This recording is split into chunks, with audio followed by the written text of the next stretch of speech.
Hello? This thing working? Hey guys. I hope you can see me. I don't know. Let me look at my phone here. I don't know if this thing's working. Oh yeah, it's working. Well, you can't see anything. What's up with that? Here, hold on. Hold on a second. Let me try something. Yeah? Huh. Hold on.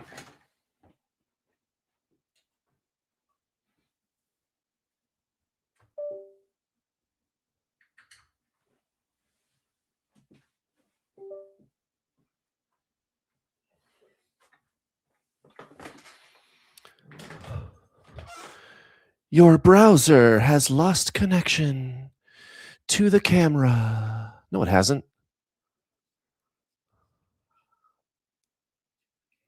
Huh. Interesting. So I can see my camera, but you cannot see my camera. Oh, what's up with that?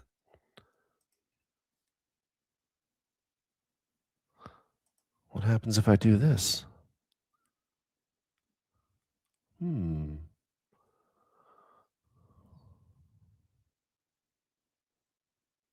Oh, here we go. Maybe. Yeah. Is that going to work? Hey. Hey.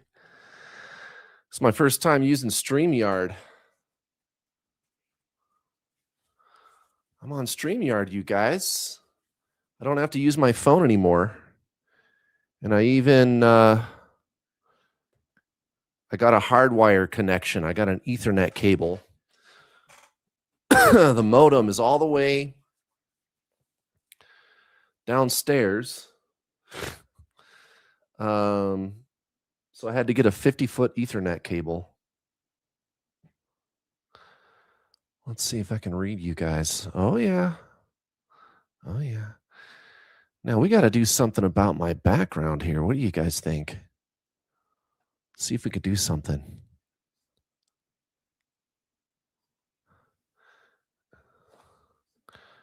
It's got a weird black box around my visual, too. I'll have to play with it. Oh, here we go. Full definition. Yeah. Oh, that should do it. Is it working? Maybe I got to reload this. One moment, please.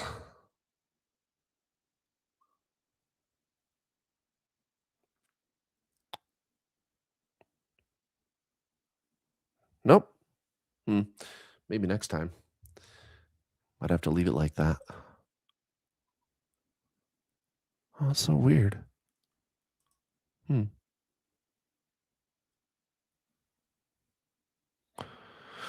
Gonna have to mess with that. All right, what about a background? Yeah.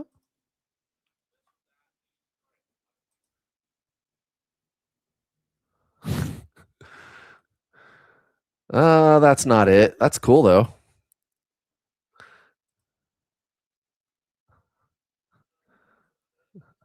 Huh. That's a nice looking house, huh? I might have to upload some other pictures. What do you guys think? Yeah, I wish I could go full screen. I don't know why it's not doing it. I'll mess with it. We'll get it figured out. My plan is to use StreamYard permanently. So it'll be worth it for me to kind of play with it here today and figure stuff out. We're going to get to your questions, of course. See if I can find a good background.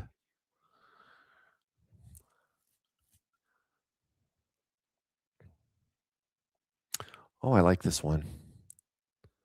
Let's try that.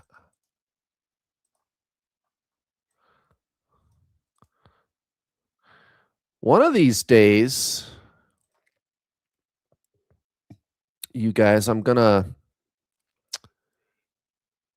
The camera froze. Hmm. I'll fix it. One of these days, I'm gonna get like a different backdrop. Um, in my office, maybe a bookshelf or something behind me. I don't know.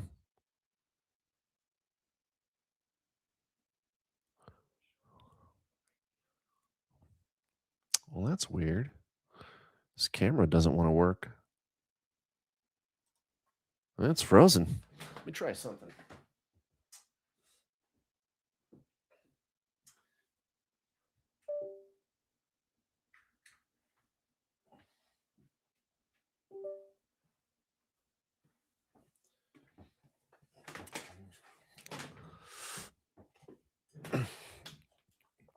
Okay. Huh. Didn't want to do my background.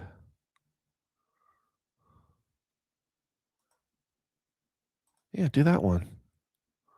Do I got to click save? No? Hmm. Well, that's so weird. Okay, maybe that'll work.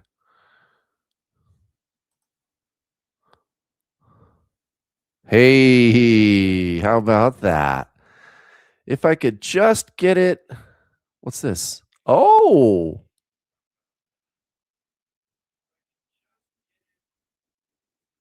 look at that. I think we're kind of working. How about that, you guys? Woohoo! It's my first time using StreamYard.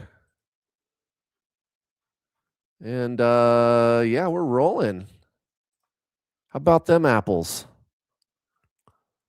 I love it.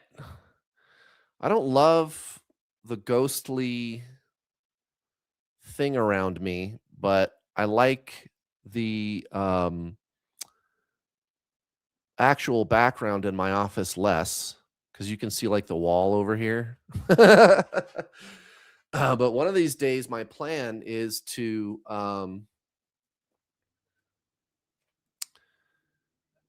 in the studio. So I have an actual studio in the room next door. Set up some kind of a desk or a table or something. See, there goes the camera. It always does that. But set that up and then um have like a bookshelf or something behind me. Yeah, or a green screen. I don't know. I think maybe an actual background would be good though. You know. I wish there was a way to reset this camera.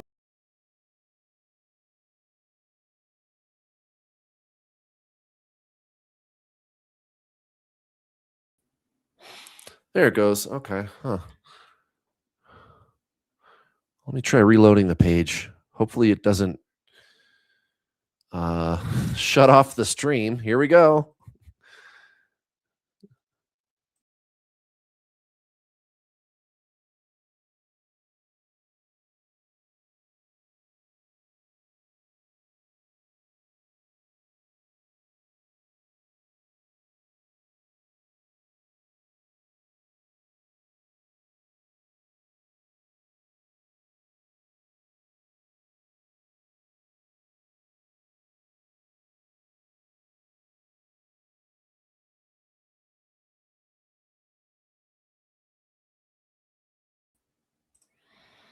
Hello?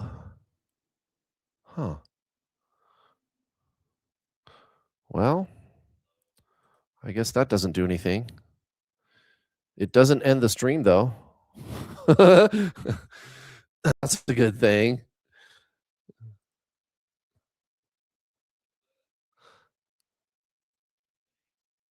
Huh. What's going on here?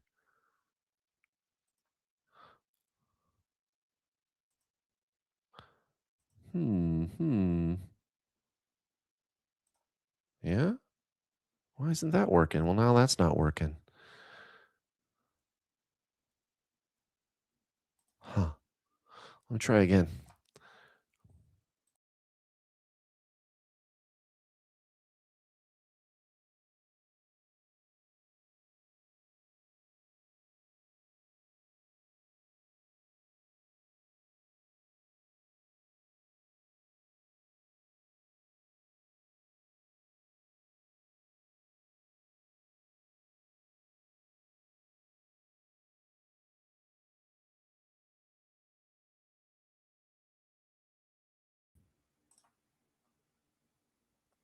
Huh.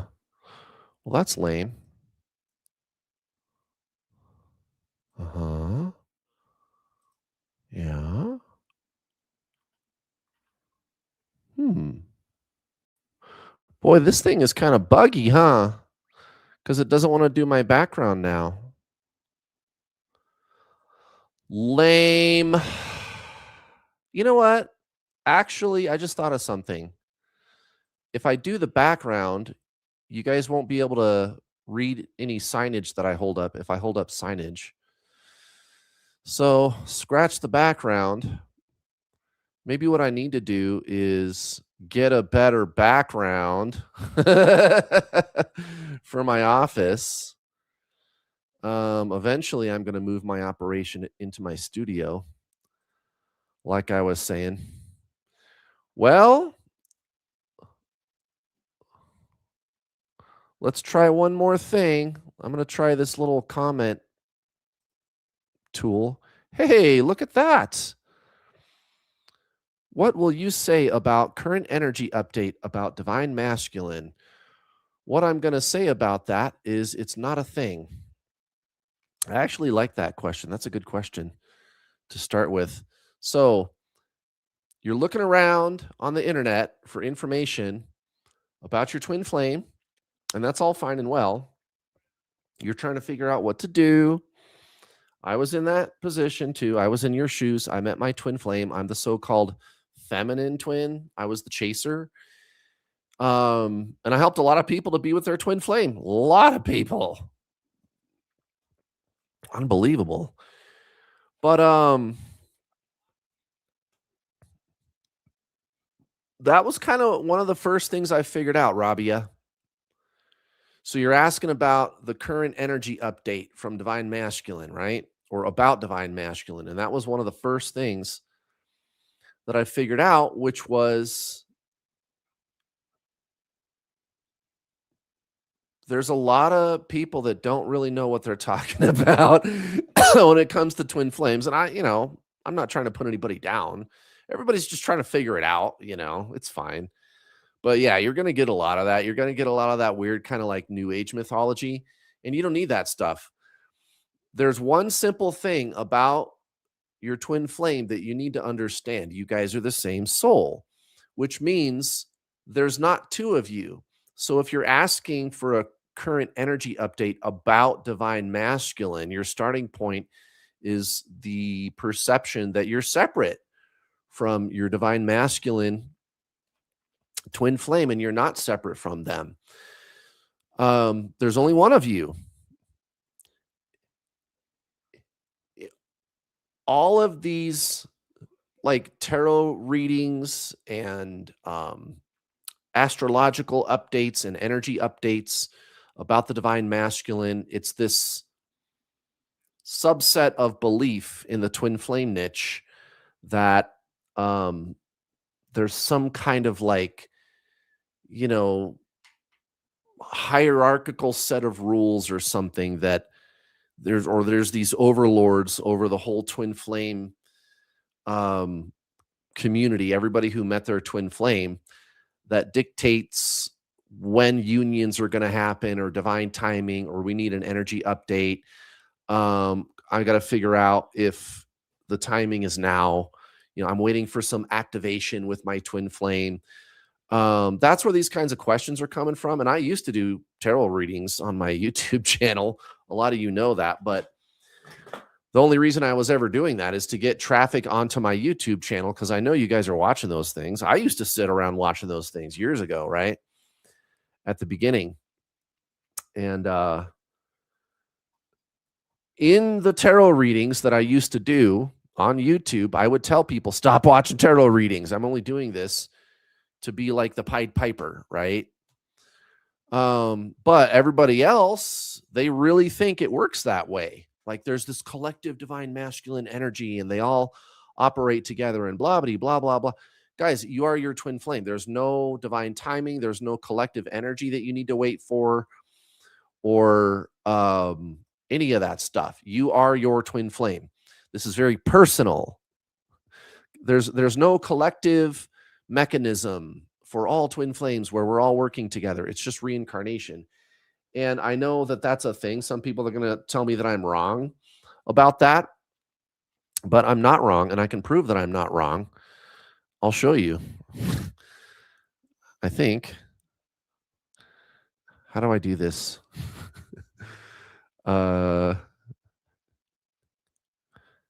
Present. Okay. Share screen. Yeah.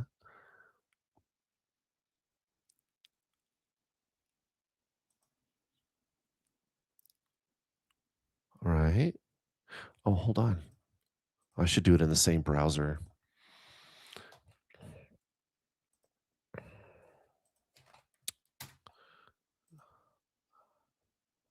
And I don't care if people disagree. I'm not saying I'm not wrong because I'm like trying to be a dick and I'm like, fuck you, I'm right. No, not like that. Proof matters, guys. I do know what I'm doing. Here it is. Okay. Perfect. And I've got this English and Spanish. Can you see it? Is it even going to do it? It's not doing it. Oh, come on, StreamYard. What are you doing to me here?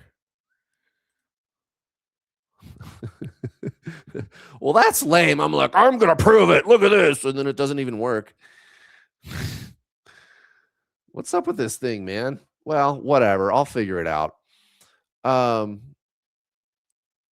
Yeah, why isn't it working? That's lame, dude. It should be screen sharing right now. Why isn't it working? Yeah?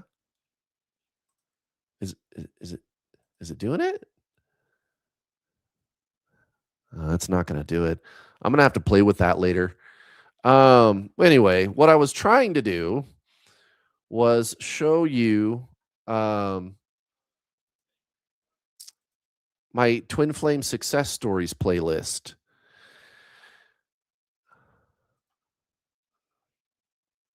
If you haven't already seen it, and I don't do this to brag, guys. I don't get up here and say this stuff to brag.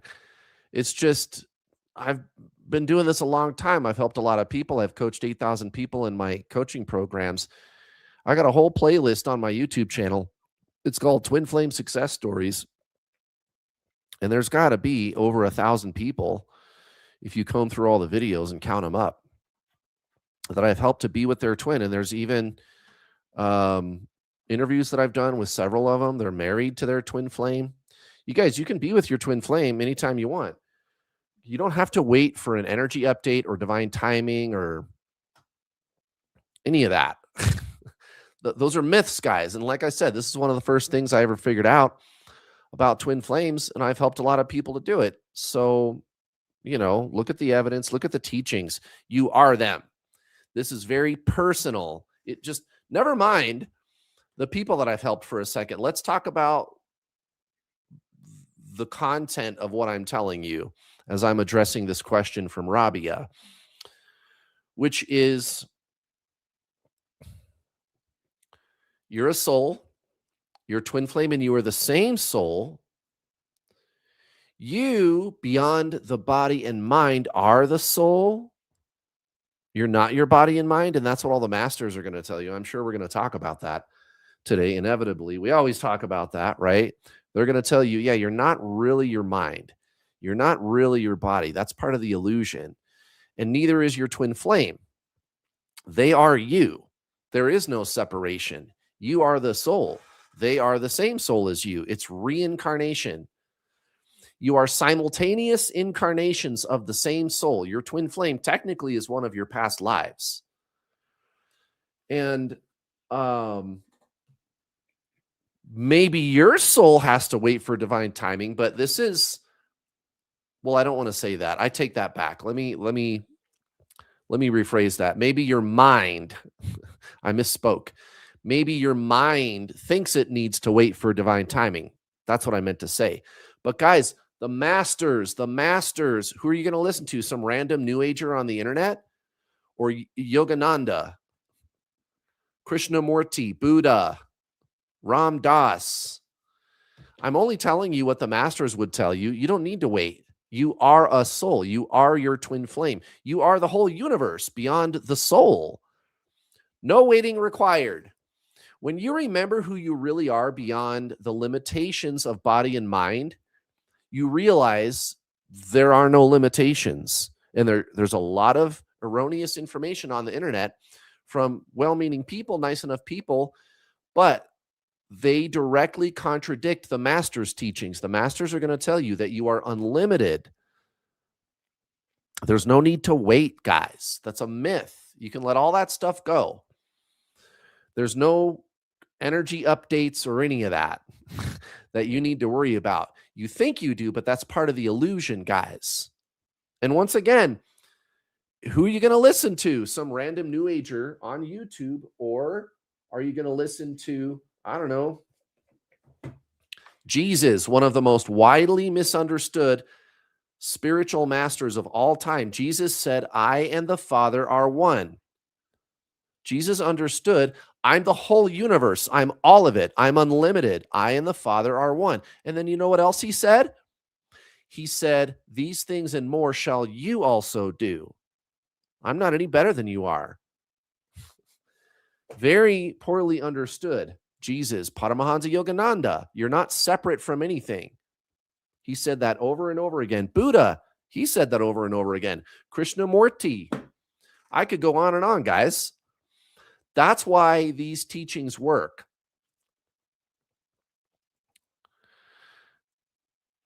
My teachings, right? Because these are the master's teachings. If you really met your twin flame, you're on the master's journey. Right. Here's another person basically asking a follow-up question about Rabia's question, right? What do you have to say about online tarot readings and how they affect people or their accuracy? Stop watching those. You're a creator, guys. You're a master. You're powerful. And that is exactly what this journey is here to show you. And none of the people that are going to tell you that I don't know what I'm talking about have helped anybody to be with their twin flame. And I don't say that to be rude. I really don't. I don't think I'm better than anybody else. I'm not trying to be a dick, but guys, it matters. Don't you think that it matters? Proof. It matters, guys. Proof matters. And I've helped a whole bunch of people to be with their twin flame. Go check out my Twin Flame Success Stories playlist. So obviously the teachings, they make sense and they work. There you go. So Rabia, thank you for your question. Also, Tristan, both kind of the same question. Next question. Eventually, I'm going to have sound effects. I'm going to get this StreamYard working so good, you guys. But for right now, we're going to do the bell. Hope you can hear that. You can kind of hear it. Mama P, what's up? Thank you for the super chat. She said, just checking in. I usually miss your lives. I'm at work, but I wanted to show some love and thank you again for everything you do. Thank you. That's very nice of you. I appreciate that. Boy, I sure wish I could get the screen sharing to work. It's got a button, right? Share screen.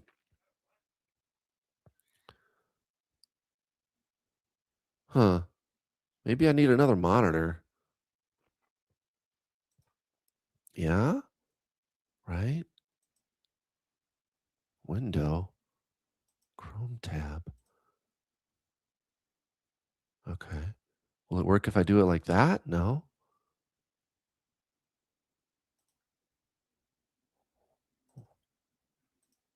Oh, it doesn't like that. Oh, okay. Is that working? Wait, I don't think it's working. Huh. That's so weird, you guys. I don't know. I got to work the bugs out, man. I got to work the bugs out. I've watched people use StreamYard in the past when they when they first started using it, and they had all kinds of problems. There were all kinds of bugs, and they eventually got it working. So I will too. We'll get it working, including this camera. What's up with that?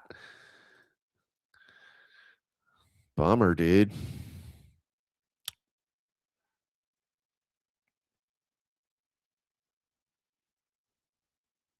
There we go.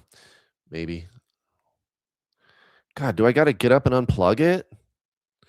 Dude, this thing is buggy as shit. Hold on.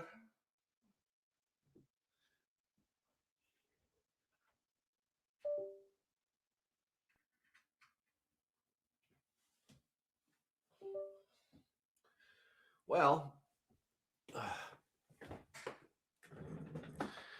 you know what I think I'm going to do? Because I don't want to waste a lot of time. I don't want to waste your guys' time trying to get this thing to work. I'm going to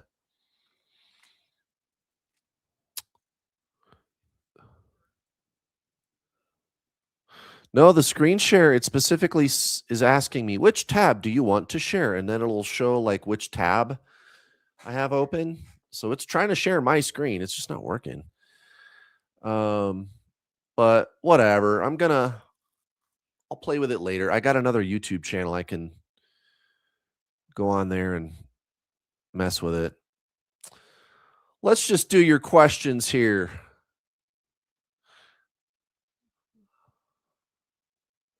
What do we got? We got another super chat from the Planet Lena. Thank you.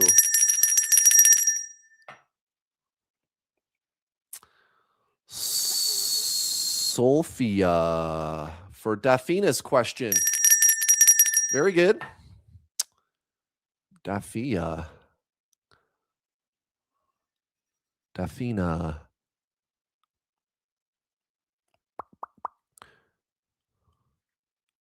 There it is. Daphina.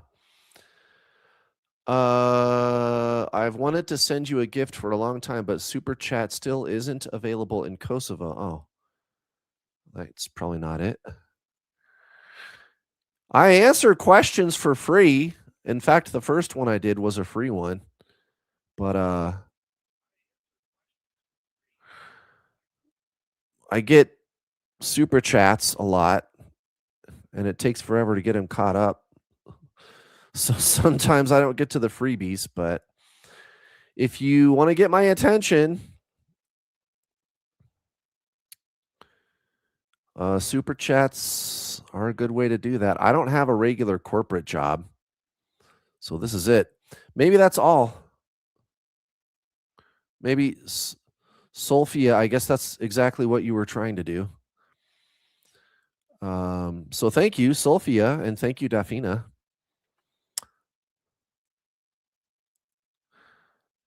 But I don't have a regular job. This is it, guys. I depend on customers signing up, subscriptions, and super chats, and I've got 3 employees. And they all got kids. We got to pay the bills, and we're doing a marvelous job of it too. I'm not having any problems generating revenue. But I got to keep going.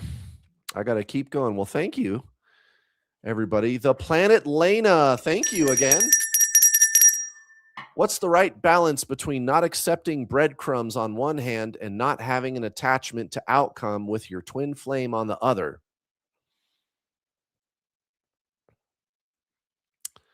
Well, let me think about this.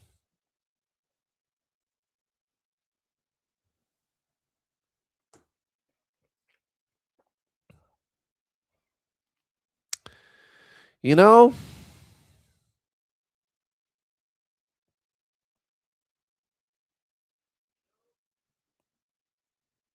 you can't do both of those. Not accepting breadcrumbs is an attachment to an outcome. The mind is looking for a workaround, and there's not one. Um, but that doesn't mean that you have to accept breadcrumbs. So just don't be with them. If they're doing that, don't be with them and go be. Go be. Let them know when you're ready to be with me fully. You can tell them that when you're ready to be with me fully, when you're not going to be breadcrumbing me anymore, hit me up. Right. So here's what I would do. Here's what I would do to fix your problem. This is actually a great question. Um, don't accept breadcrumbs. Tell them when you're ready to be with me fully, when you show up correct, hit me up and then go be. Right? Go be. And then maybe someday they'll show up correct. But don't sit around waiting for it. You got to have no preference. You got to have no preference about the outcome. And actually, what really needs to happen is you align with that which neither has or does not have preferences, right? Like, Kurt, how do I let go of the outcome? Well, stop believing that you are that which cares one way or the other about the outcome, the mind. Remember, body, mind, soul.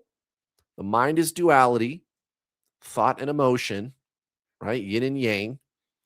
And the mind, it says it has to be this way or it doesn't have to be any kind of way, right? The soul, it's none of that stuff. It's just consciousness. And remember, you and your twin flame, you're the same soul. You have to align with your soul. So this is actually the most uncomplicated answer.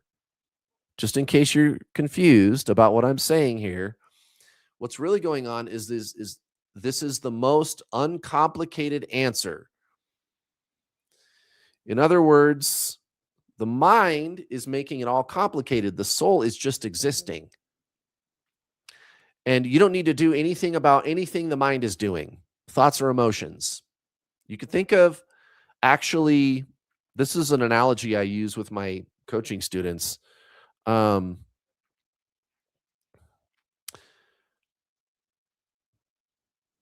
Think of one of those Russian dolls where you open it up and there's another one. And then you open it up and there's another one. And then you open that one up and there's another one. And then you open that one up and there's another one, but that's the middle doll, the wooden Russian dolls, right? Okay. Well, the middle doll is like the soul, consciousness. It's just existing. The first layer around the doll is maybe emotion, which is part of the mind. The next layer is thoughts. And then the next layer is an emotion about the first layer of emotions. So there's emotions about the emotions. And then the last layer is more thoughts about the first layer of thoughts. So the mind interacting with itself, it does that par excellence. There's emotions about emotions, and then there's thoughts about thoughts. You could be thinking about thinking. For example, you're thinking about your twin flame or anything, and you're going, I have to stop thinking. That's not it. You don't need to stop thinking. You just are not the thinker. You are the center doll. the consciousness. All of these layers vibrating around you are the illusion of self, right? Maya. It's been called Maya in many of the Zen traditions, some of the Zen traditions. The illusion of self, the ego mask, right? It's this complex of retained thought and emotional imprints that you've been accumulating since you were a child. Uh, Ideas of self, self concept, right? Thoughts, emotions, the roles that you play in life, the places you've been, your beliefs, whatever, right? Your dispositions, just kind of the way you act, right? Your personality, your person, you as a human, like who are you? Tell me about yourself. And you're going to tell me a story. You're going to give me a history of who you are, right? But that's not really who you are. Who you are is just consciousness. And that was there first. That's the soul. That's your twin flame. And so it's the mind that says, I have to do something about the mind. If you ever catch yourself in that trap, right?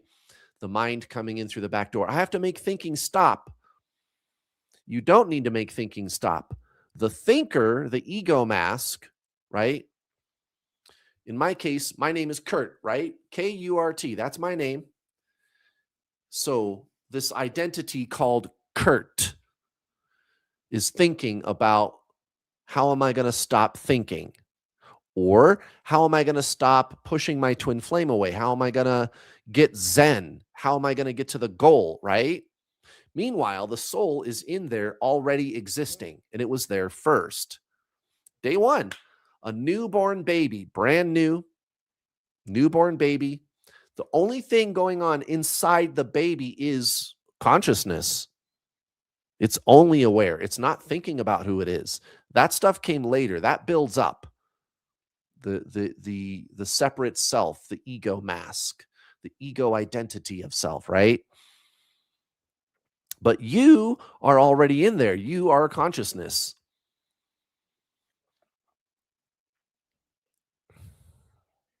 And there's no lessons to learn. God will not make you do anything, by the way. I guess we need to talk about that next.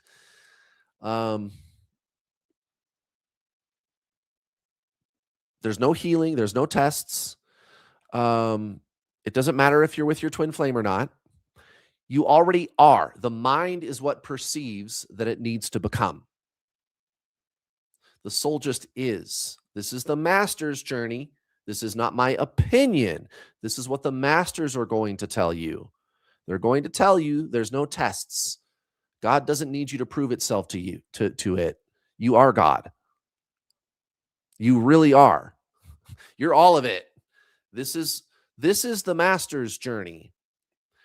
So, to the planet Lena, your question. What's the right balance between accepting breadcrumbs on one hand and not having an attachment to outcome with your twin flame on the other? There's no two hands. There's no, do I do this or I do that? That's the mind. That's duality. That's your mind trying to figure this out. The soul is not duality, it's oneness. And that's not debated by the spiritual masters, Buddha, Jesus, Yogananda, Alan Watts.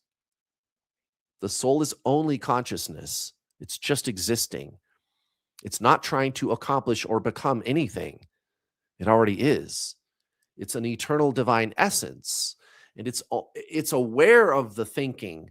So if your mind is asking about, what do I do if he breadcrumbs? Just notice that.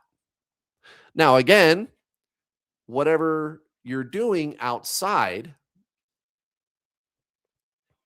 or I'm sorry, whatever is happening outside, right, in the 3D physical world is just what's happening. So whatever your twin flame is doing is just what they're doing. And consciousness just accepts that.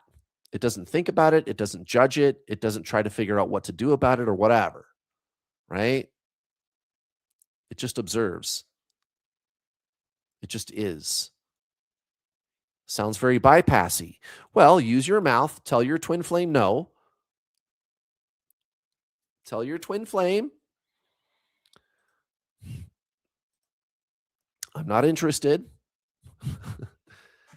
And come back when you're ready to be serious. And then go be. Go be. Remember that you are not that which cares about the outcome. Experience yourself as that deeper consciousness. Now, theoretically, and this has happened many times with my students, go check out the Twin Flame Success Stories playlist on my YouTube channel. Go check out the Twin Flame Success Stories playlist on my YouTube channel. I've helped a lot of people to be with their twin flame. What happens is you become more and more detached from the mind over time. It's funny because this seems to be a journey. It feels like a journey until it doesn't. You get to the end and you go, I always was, right? Like, Yogananda, if you were to ask Paramahansa Yogananda, hey, Yogananda, you got to enlightenment. How did you do it? And he's going to go, well, when I got to enlightenment, I realized that what took me so long is that I was trying to get there. Now, what does he mean by that? Well, what he means by that is the mind felt like it was going through a process. And when you get to the end, the path that you were walking, it disappears beneath your feet. And you go, wait, I get it. I always was. I was never that which was trying to get here. It's very paradoxical to the mind. So just be where you're at. Just be where you're at.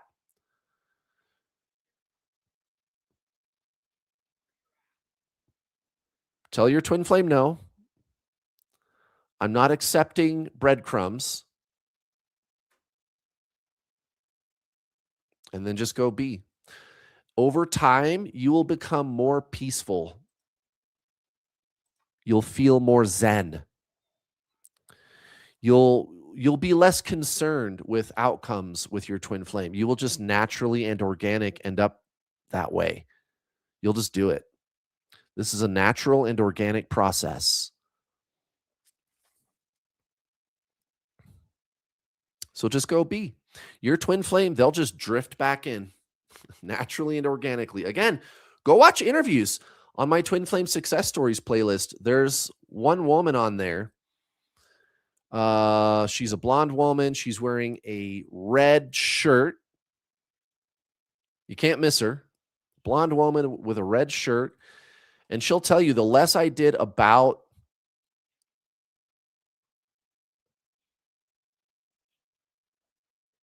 my twin flame. Sorry, I'm getting sidetracked in my head. The less I did about my twin flame, the more he wanted to be with me. And I kind of just surrendered and let myself become that. Well, that's enough of that question. The Planet Lena, thank you for your question. Let's move on to something else. I like this question from Karan. Hello. Good to see you again. What is the numbness phase? So the numbness phase is one of the metaphysical, internal experiences that you're going to have if you're doing this properly, this journey. I've talked about this. I think it's on my 7 True Signs video. There's another playlist, even more important playlist on my YouTube channel called The True Twin Flame Teachings. English, Spanish, I don't care what language you're watching me in, go find that playlist. And on that playlist is a video called The 7 True Twin Flame Signs. It's a 3-hour-long masterclass. And not only do I describe in detail the metaphysical and spiritual experiences that you're having,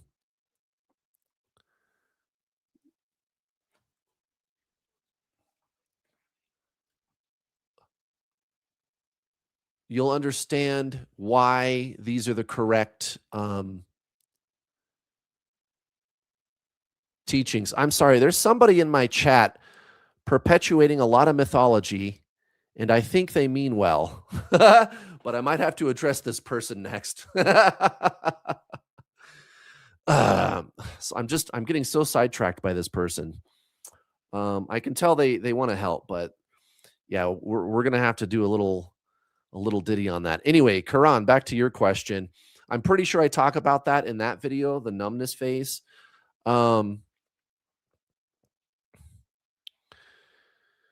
But that video is a good place to start if you want to know if it's your twin flame or not, because I describe in great detail all of the crazy external and internal experiences that you will be having as a result of meeting this person that you call twin flame. And I tell you why these are the correct signs. There's an article that I'm always referencing. I've got a sign. I finally made a sign of it. Here it is. Spontaneous spiritual awakenings. Here's English. Here's Spanish. There's a link in the video description. I don't care what language you're watching, English, Spanish, whatever.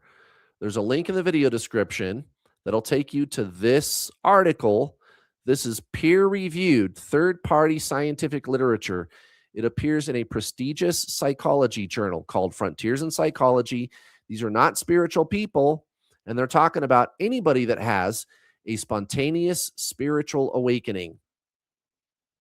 And they talk about union. Union? What's that word doing in there? Yeah, and they're not talking about twin flames, guys. They're talking about anybody that has a spiritual awakening. Maybe that word doesn't mean what you think it means.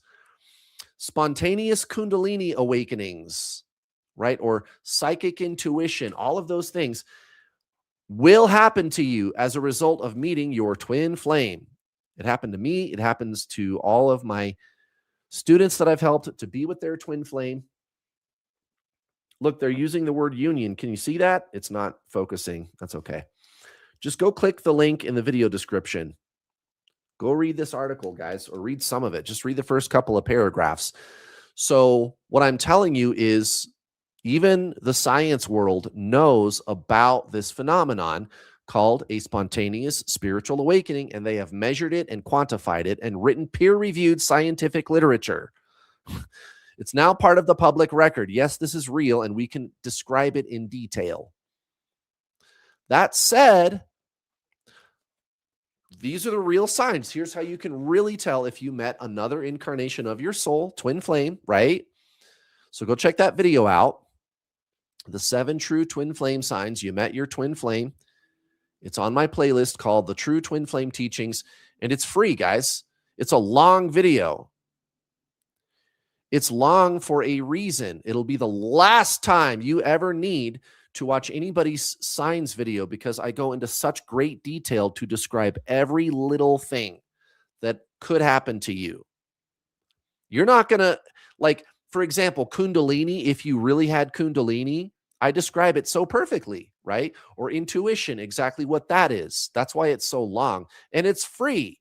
Don't be sitting there thinking, that's way too long. I'm not going to watch that. No, guys, I'm doing it as a public service. It's a free masterclass. You should go watch the whole thing and take notes. You'll never have to watch another science video again. This is a real paranormal phenomenon, guys. Simultaneous incarnations. Your twin flame is one of your past lives. I made a video about that too on that playlist. Go check it out. They're one of your past lives. You really did meet somebody who is the same soul as you. Well, anyway, one of the things that should happen to you as a result of detaching from your twin flame is this thing called the numbness phase. The numbness phase. And the numbness phase is like where you cross the threshold from being mind identified to there's no going back. You're never going to be able to unsee what you have seen.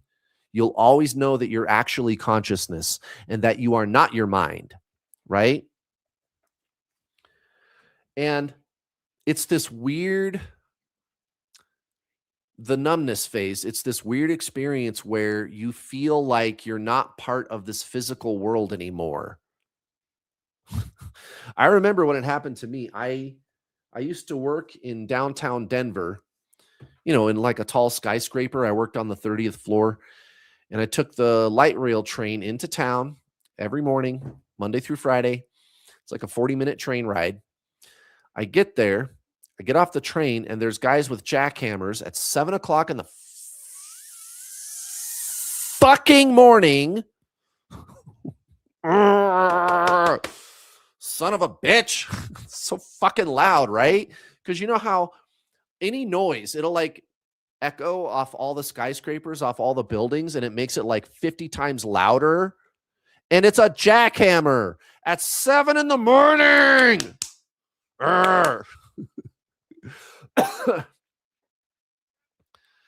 Not this time. I got off the train and the jackhammers were going, and it's all super loud. And I had no preference. I had no preference. I didn't care. It was so weird. It's like I was in another dimension, and I was emotionally numb. It didn't hurt. It's not painful. It's not bad, and it's not good. It's numbness. It's like the dentist when they take Novocaine. Novocaine, they make your teeth numb. Only they did it to your emotions. It's numbness. And you feel like you're not part of this physical world anymore. You feel so disconnected from it. It's like you're an alien in a foreign world. And this was very intense, and it lasted for me for about a day. Some people, it'll be less intense and it'll last longer. More intense, shorter. Less intense, longer, right? That's the numbness phase. Yeah, fucking weird. And you might not get there. You might not get to that point if you're so focused on your twin flame. You have to stop chasing your twin, stop talking to them, like leave them alone for a long time, like a month or two minimum. Longer is better. And I mean it, like ghost them. Don't talk to them. Leave them be. Stop chasing them. Stop looking at twin flame information. Stop talking about them. Stop talking to them. Right? And meditate. Slow down. Build spaciousness into your life. Watch Eckhart Tolle videos. Watch Rupert Spira videos. Watch Gangaji videos. Go to the homepage of my YouTube channel. English, Spanish, I don't care. Scroll down a little bit, and you'll see all of my recommended channels. Go to any of those. If you're watching me in another language, you can turn on audio dubbing, and you can watch Rupert Spira or Gangaji or Eckhart Tolle talking in Spanish, right? Audio dubbing. I translate my videos using artificial intelligence. So if you're watching me in Spanish, this is my real voice. This is what I really sound like because I'm using AI to do it. And it'll translate my voice into Spanish, all of my YouTube videos. And I'm getting ready to open up on TikTok like that. But that's the numbness phase. One of the metaphysical experiences that you could be having if you stop chasing your twin, stop making it about them. This is your spiritual awakening, guys, and you just need to treat it that way. You don't need to do anything about the person at all. Give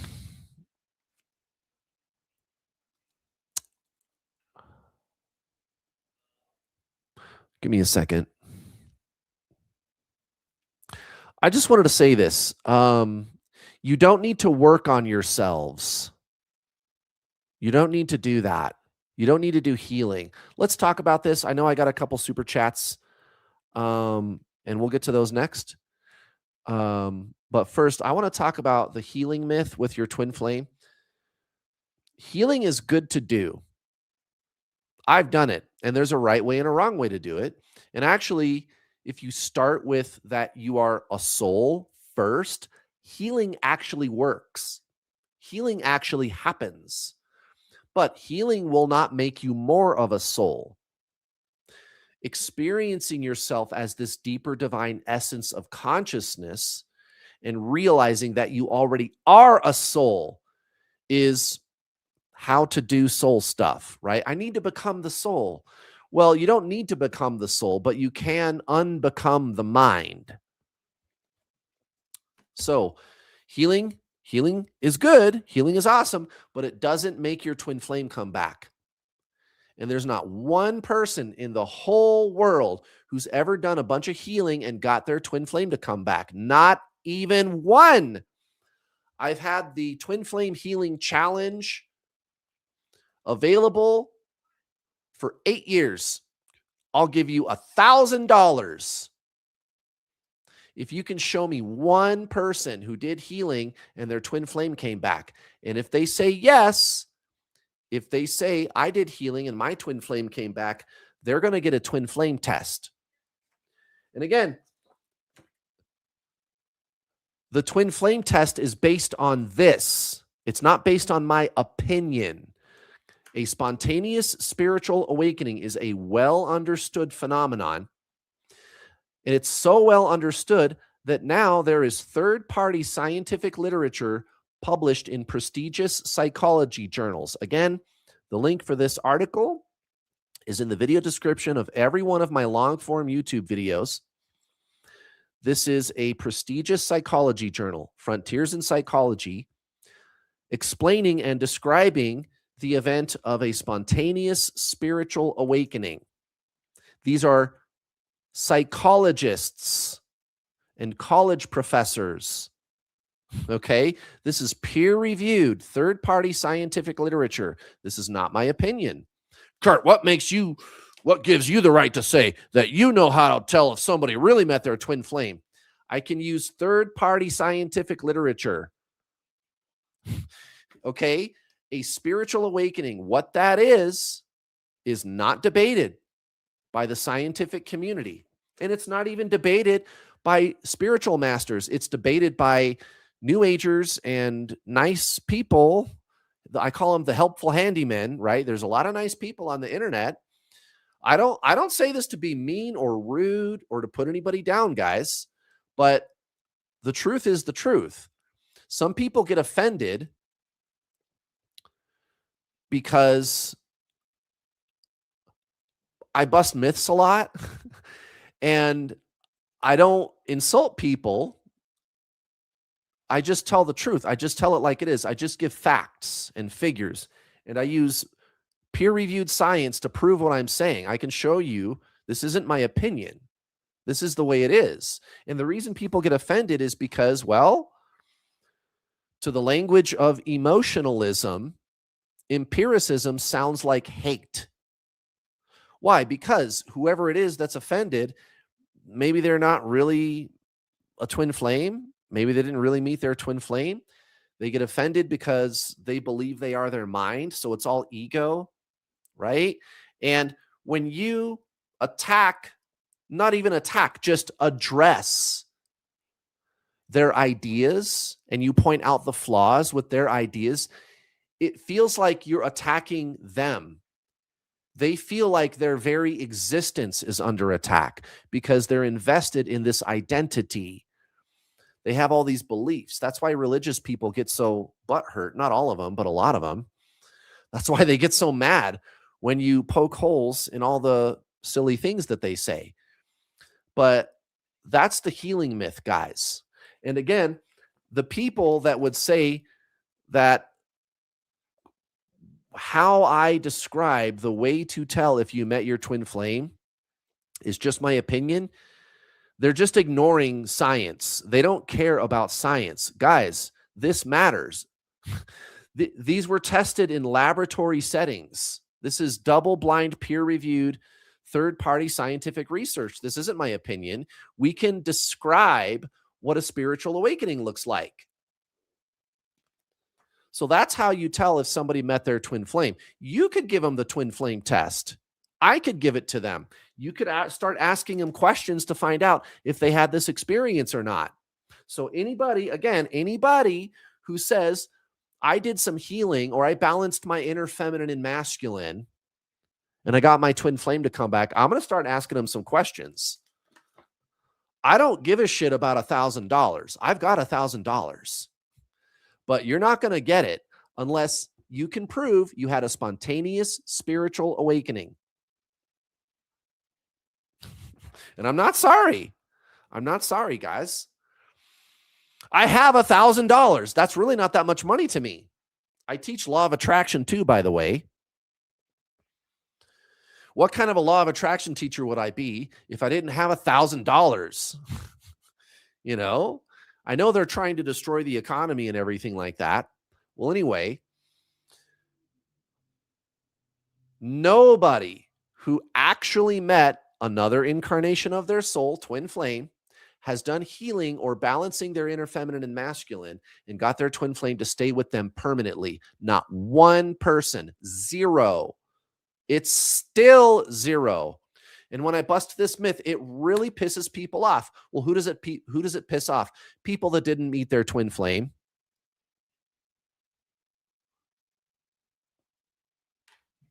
Or they're so invested in the mythology. Maybe they did meet their twin flame and they're so invested in the identity of being a twin flame that they've made an identity out of it. Don't do that.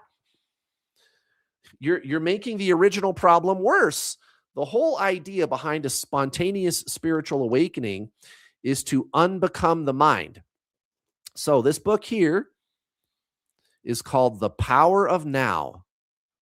If you're watching me in a different language other than English, this book has been translated into almost every language: English, Spanish, Hindi, Arabic, Russian, all of them.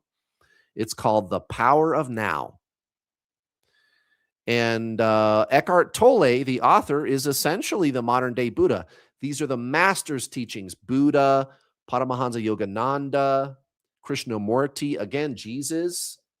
We just talked about him earlier. One of the most misunderstood spiritual masters. He knew he was not his mind, and he talked about it. He said, I and the Father are one. He knows that he's consciousness. So, what are the classical teachings? Well, chapter 1 is called You Are Not Your Mind.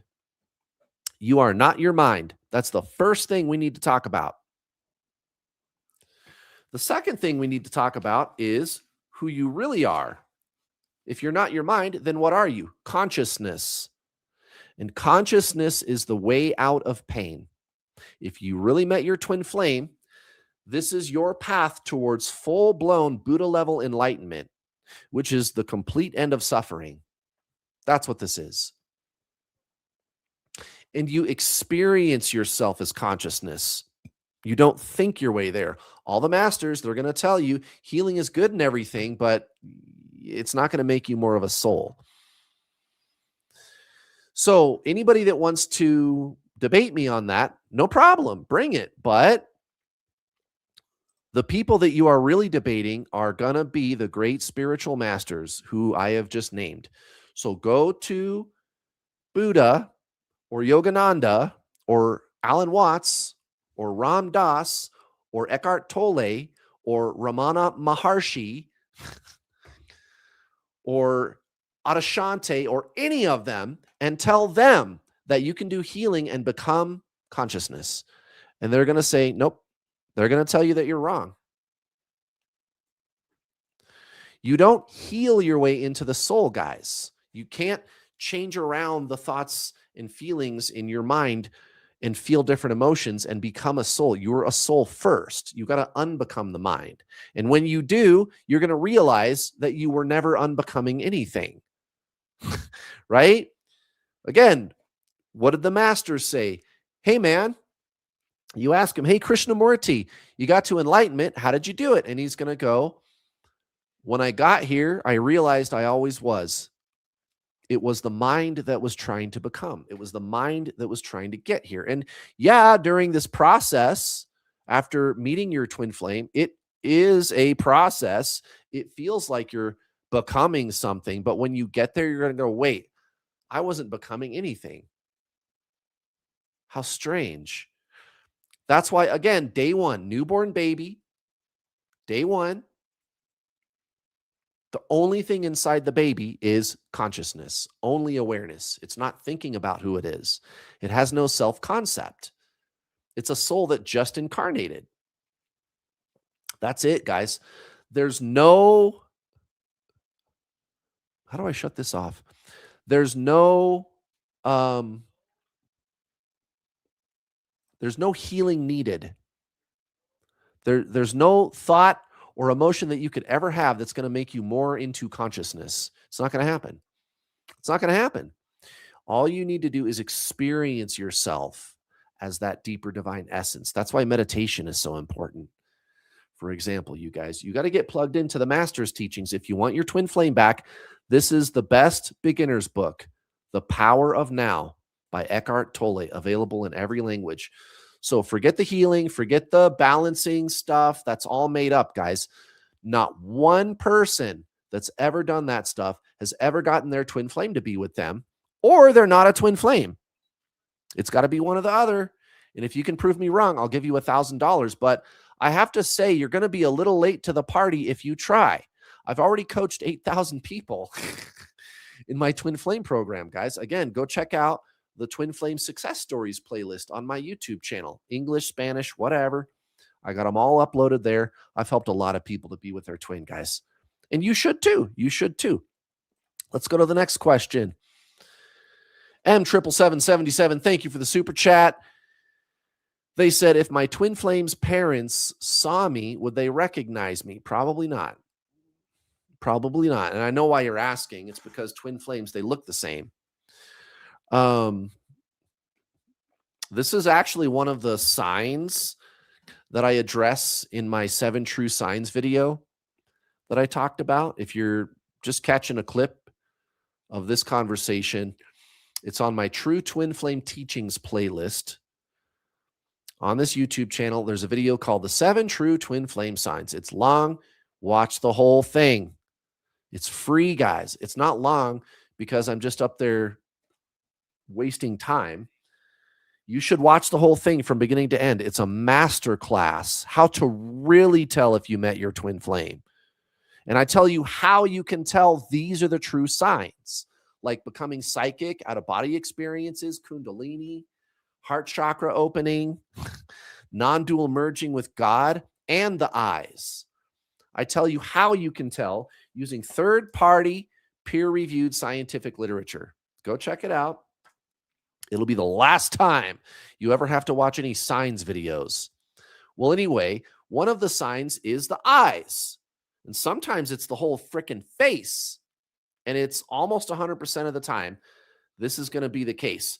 So it's not the color of the eyes. It's more like the shape of the facial structure around the eyes, like your brow and this under here, and even the nose, like the T-zone, right? So you could take a picture of your eyes and your twin flame's eyes and stack them up like that and look at them. You'll see it. You'll see it with one exception. And the exception is interracial twin flame pairs in about 50% of those cases. So 50% of interracial twin flame pairs, you can see it. And then 50% of the time you cannot. But everybody else, or if you're similar races, you can still see it, right? So like if your twin flame is Russian and you're American, you should still see it, right? Well, anyway, but I mean, it has to be like Asian versus Hispanic. You might not see it in about half of them, but the majority of people, right? Almost 100% of you, you can see it. You can see it. And a lot of the time, both of your freaking faces look the same too. You look like you could be cousins or siblings. It's weird. It's awesome. Well, you guys are the same soul. You guys are the same soul, you guys. So, would your twin flames parents recognize you? Probably not. Maybe if you guys, because what you're saying in your question is if they saw you, right? Well, they don't know you. Just because you kind of look the same doesn't mean they're going to go, "Hey, that looks like our kid." They're not going to do that. Maybe if they got to know you a little bit better, maybe, right? But I don't think so. I don't think they're going to recognize you off the street with one glance. Dude, I had a niece, one of my nieces, somebody walked into her workplace that looked just like me. Just like me. She didn't get a picture, but she was freaking out because she thought it was me. She had to walk right up to the guy too. She walked right up to the guy and still was like, "Is it him?" She had to listen to him talk for a couple of minutes. The guy looked just like me, man. You know, that's one thing, but the similarities, probably not. Probably not. Maybe if they got to know you, I don't know. Next question, Chris Rowan. Thank you for the super chat. I bought The Power of Now and The Untethered Soul, and they are life-changing. It's awesome how this journey can change your life if you listen to the master's teachings. I just wanted to send my gratitude. Well, thank you. I appreciate that. And they're right. They're right, you guys. Those are the best books to start with, by the way. The Power of Now.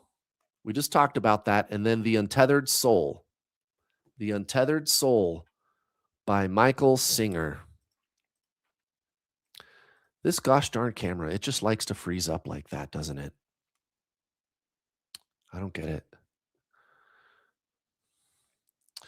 The Untethered Soul by Michael Singer. And then The Power of Now by Eckhart Tolle. If you really met your twin flame, those books are going to have a big impact on you. Big, big impact, you guys.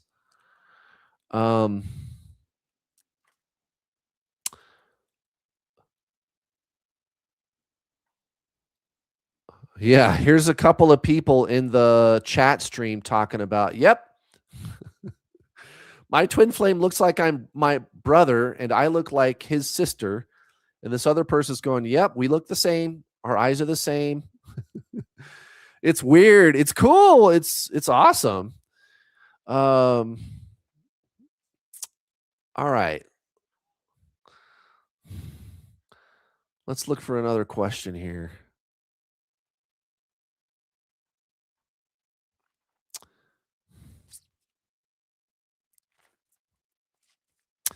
Daphina, I'll answer your question because somebody actually gave a super chat for you.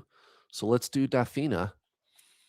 And then maybe we'll do some free ones.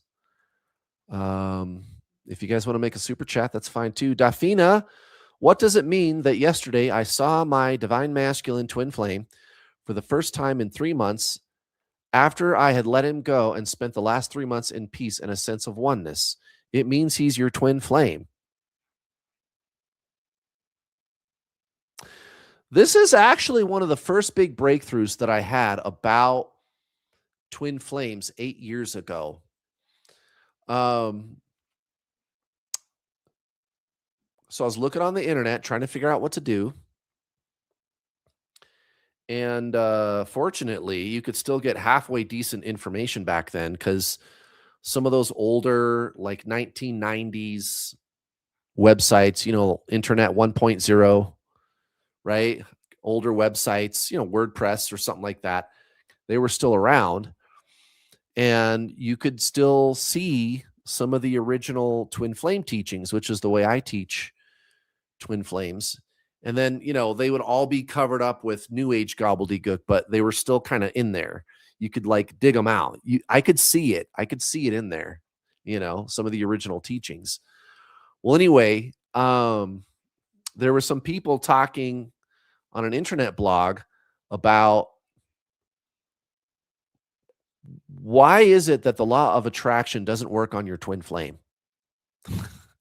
And I saw that and I was like, what? That can't be. The law of attraction always works. So I started reading the comments. I started reading what they were saying. And it had to be 10 or 12 people all interacting together. And they were all in agreement. Like, yeah, you tried it too. It didn't work. It didn't work for me. And then the next guy would go, yeah, it didn't work for me either. What the hell? It made him run harder. And then a third person chimed in and said, you guys, I tried it and it backfired. Everybody, three, four, five, they all said the same thing. 3, 4, 5, 6, 10 people. They all were talking about, yeah, I tried these law of attraction techniques and they ran harder. And I saw that and I was like, okay, well, I mean, if it would have been just one person, maybe two people, right? But 10? Huh. So I started thinking about it. Why would the law of attraction not work on your twin flame? It works on everything. It's the law of attraction. It's not like a man made law, like stealing, where you can still go steal. No, it's like the law of gravity. If you jump off a bridge, you're not going to fly, guys. Unless you got a jetpack. I don't know. But, okay. Huh. So I started thinking about it. I thought about it for a couple of days. Well, what's going on with these people? Why isn't it working for them, right?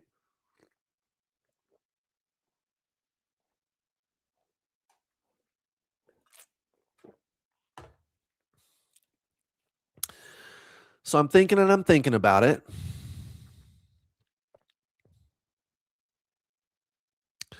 And then one day, a couple, 3 days later, I'll never forget this moment, you guys. This is the moment that changed everything. I was in my bedroom. I was standing in front of my dresser. And I said, okay, what is it about her that I'm trying to be an energetic match to? Because the thing is, all the law of attraction is doing is matching you energetically, right? You just need to be the energy of abundance. You need to be the energy of what you would feel like if you were with your soulmate. You need to be the energy of landing that new job. What's that going to feel like? Success, right? You need to be that energy and the universe will match you. So what is it about my twin flame that I'm trying to be a match to? Wait a minute. Oh, shit. Wait a minute. I get it, right? I had the big aha moment. Her and I are the same soul. I have to be a match to the energy of my soul. If I can focus on the energy of my soul, maybe she'll come back. And this book flashed into my head. I had read this book about 20 years earlier, and I knew what he was teaching in here. The true spiritual teachings of the masters, not the new age woo-woo hype on the internet, not that stuff, right? And I realized, you know, being is the doorway to the soul. Taking your focus off the external world, right? So I did like a really strict detox. I stopped talking to her. I put all the twin flame stuff away and I said, I'm on a spiritual journey. I'm not on a twin flame journey. There's no twin flame journey. So guess what? The law of attraction does work on your twin flame, but this is a direct experience with your soul. You and your twin flame are not separate. There's not two of you. Your twin flame is the one thing in the whole universe, which is also you, the real you. Remember, what are the masters going to tell you? This physical world and the mind are all illusions, very realistic, right? Like I said, try jumping off a bridge. Don't do that, right? But you know what's going to happen. But still, ultimately not real, real. What's real is consciousness. Beyond the mind and the body are consciousness. That's what's real. That's ultimate reality. The mind believes that it is separate from everything. That's what the word separation really means. It's not a relationship status with your twin flame. As a matter of fact, I have a video specifically about that where I present to you the true twin flame teachings. Why are we using the words union and separation? Those words don't mean what you think they mean. And that video is so critical, guys, that it's linked in the description of every single long form YouTube video and live stream. Just look in the description. Why do we use those words? You got to watch that video, you guys. That's the core of all this. Well, anyway, the mind is directed outward. The mind believes that it's separate from everything. And I noticed also, by the way, because see, the thing is, all the people on that web page that I was reading that day, they were all using like law of attraction techniques, which is where you work with your mind and you recondition the mind and you're focused on an outcome that you want with a specific person. But when you stop focusing on your twin flame and you go within, they come back. And that's exactly what Dafina, that's exactly what you're saying. That's exactly what you did. You said, I let him go and spent the last 3 months in peace and a sense of oneness. Of course he came back because you guys are the same soul. You got yourself to a place where you were a match energetically to your soul. And you took all of that mental energy off of your twin flame. The mind focuses outwardly, guys. And normally that's perfectly fine to do that. But with your twin flame is not something else. Your twin flame is not another thing which is separate from you. Your twin flame is you. And if you're focusing on you, you're going to get that push-pull. You're going to get that duality. This is why your twin flame runs, guys. It's physics. This is the twin flame push-pull. It's a mechanics reason why they run. It's physics, guys, not psychology. And about half of the people that met their twin flame, you can physically feel the energy pulling from you, pushing onto them. And I was one such person. My twin flame even said she could feel it pushing onto her. And I could feel it pulling from me. Very interesting. It's a mechanics reason, guys, why they run. Why is it a mechanics reason? Well, because you're not separate from them. This is one being. This is one physical entity. And using the mind to focus on something is to say that there is another thing. You believe that this other person is separate from you, and they are not.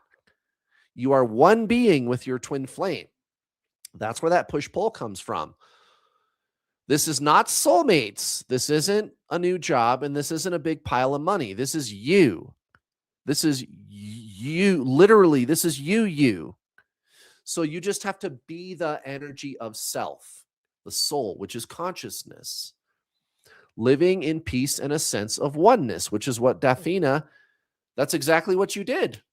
Of course, you attracted your twin flame to you. And it's sure, you could say it's the law of attraction. Totally. You became a match energetically to the energy of your soul. So they came back. Hallelujah.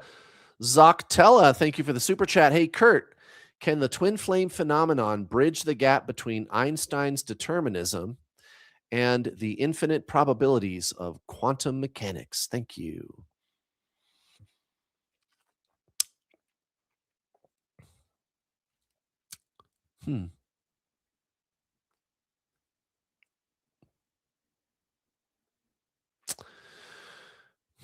Well,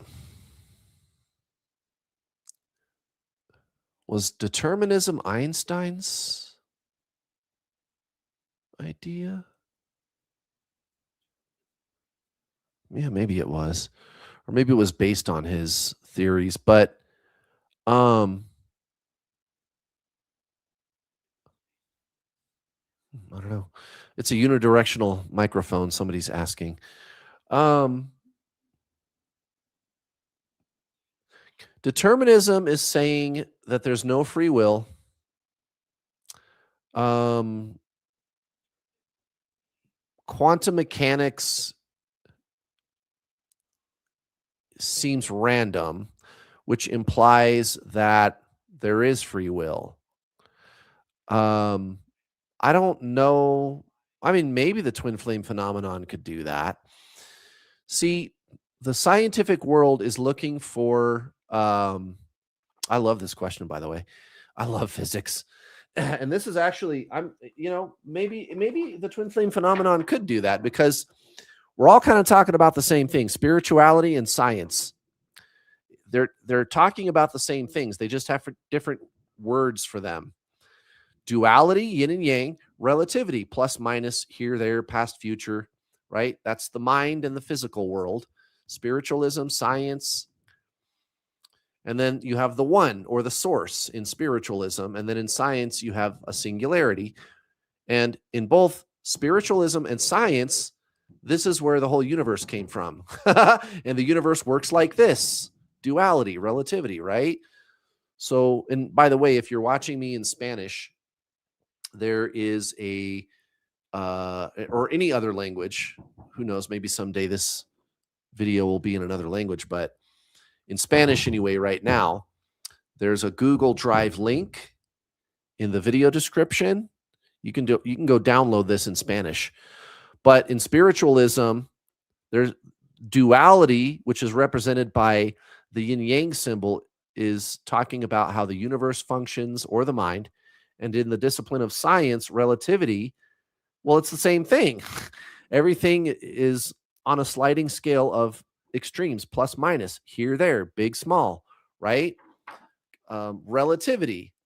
We're all kind of talking about the same thing: place, scale, distance, size, energy level, versus the non duality of source or singularity. And again, in both the disciplines of science and spiritualism, the universe came from the one, singularity, right? Source, which is the one. It's not duality. Well, anyway, um,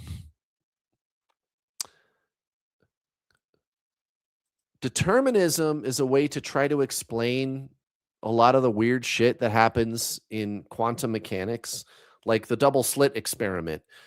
And the collapse of the wave function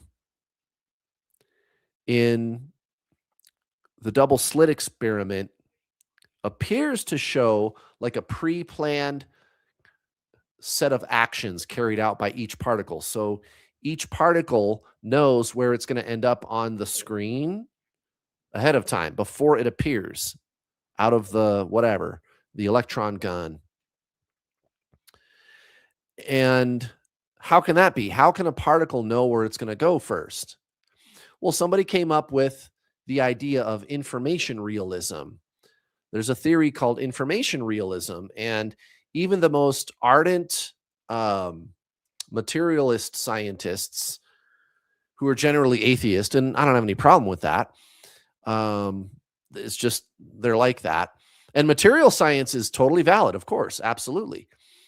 But I think it's incomplete. And people like Roger Penrose, they might even say something like that. But information realism is saying that we think the very framework that the physical part of our universe is built off of is the emptiness of space. Information, like the emptiness of space, the vacuum is full of information. And that information is the frame that the physical world is built on top of. And a material scientist thinks it works the other way around. They look into material, physical things to find where everything else came from, which is kind of ridiculous because they're acknowledging that where everything else came from and where the physical world came from is neither this nor that. So determinism was one way of trying to explain why the quantum world appears to act the way that it does. Why does it seem random? Well, maybe it's all pre-planned. Maybe there's no free will. Maybe the universe is playing out a program, right? But information realism is saying no. The emptiness of space is mind. It's a higher mind. From our point of view, here in the physical world, if you were to experience this higher mind, you would experience it as almost pure consciousness. And sometimes you're shown a glimpse, right? Like, especially you guys, if you're having this awakening experience, you'll have some sense of oneness, or you'll get intuition or deja vu. It's that weird knowing sensation, right? And it's mostly consciousness, but if you could see it from a higher point of view, it would be a higher mind. And even material scientists acknowledge that the theory of information realism is where physics is heading, and there's no stopping it. And I think that's a great thing. Even somebody like Gregory Shaitan, a PhD award-winning mathematician, he works with physicists, brilliant scientist. He came right out in an interview with Robert Lawrence Kuhn, and he said, it's mind. That's exactly what I'm saying. I think the emptiness of space is mind. A higher mind, a higher, more refined mind. So why is there that randomness in quantum mechanics? Well, because something is making decisions at some level. There is this consciousness that we are all interacting with. Now, could the twin flame phenomenon bridge the gap between determinism and the infinite probabilities of quantum mechanics? Well, I think ultimately determinism would be just thrown right out the window. Maybe not. Because from our relative perspective, the higher mind is making decisions that you don't have control over. So is that determinism? Well, I don't know, maybe. Philosophers and scientists argue all day about, is it free will or is it destiny, right? And those of us that have reached or at least approached self-mastery, that's you guys, not to give you a big head about it, but we realize it's kind of both. You are all of it, and you are a mortal person. It depends on what part of the whole, WHOLE, the whole entire thing. It depends on what part of the whole you're talking about, right? Are you all of it? Yes. Are you a mortal human? Yes. Depends on your perspective. And you can experience yourself as everything. The masters, they're always reporting to us that they have. So that's an interesting question. I think the twin flame phenomenon could prove reincarnation. That's the name of my book that I'm writing. It's called Proving Reincarnation, the true scientific story of the so-called twin flame phenomenon. Your twin flame is one of your past lives. Most people think that when you reincarnate, you're going to go into the future in your next life. So let's say you die in 60 years. It's going to be the year 2086. When I reincarnate, I'm going to reincarnate into the year 2087, right? Because it's reincarnation, and that's what you do. I'm going to reincarnate, right? It'll be 2087.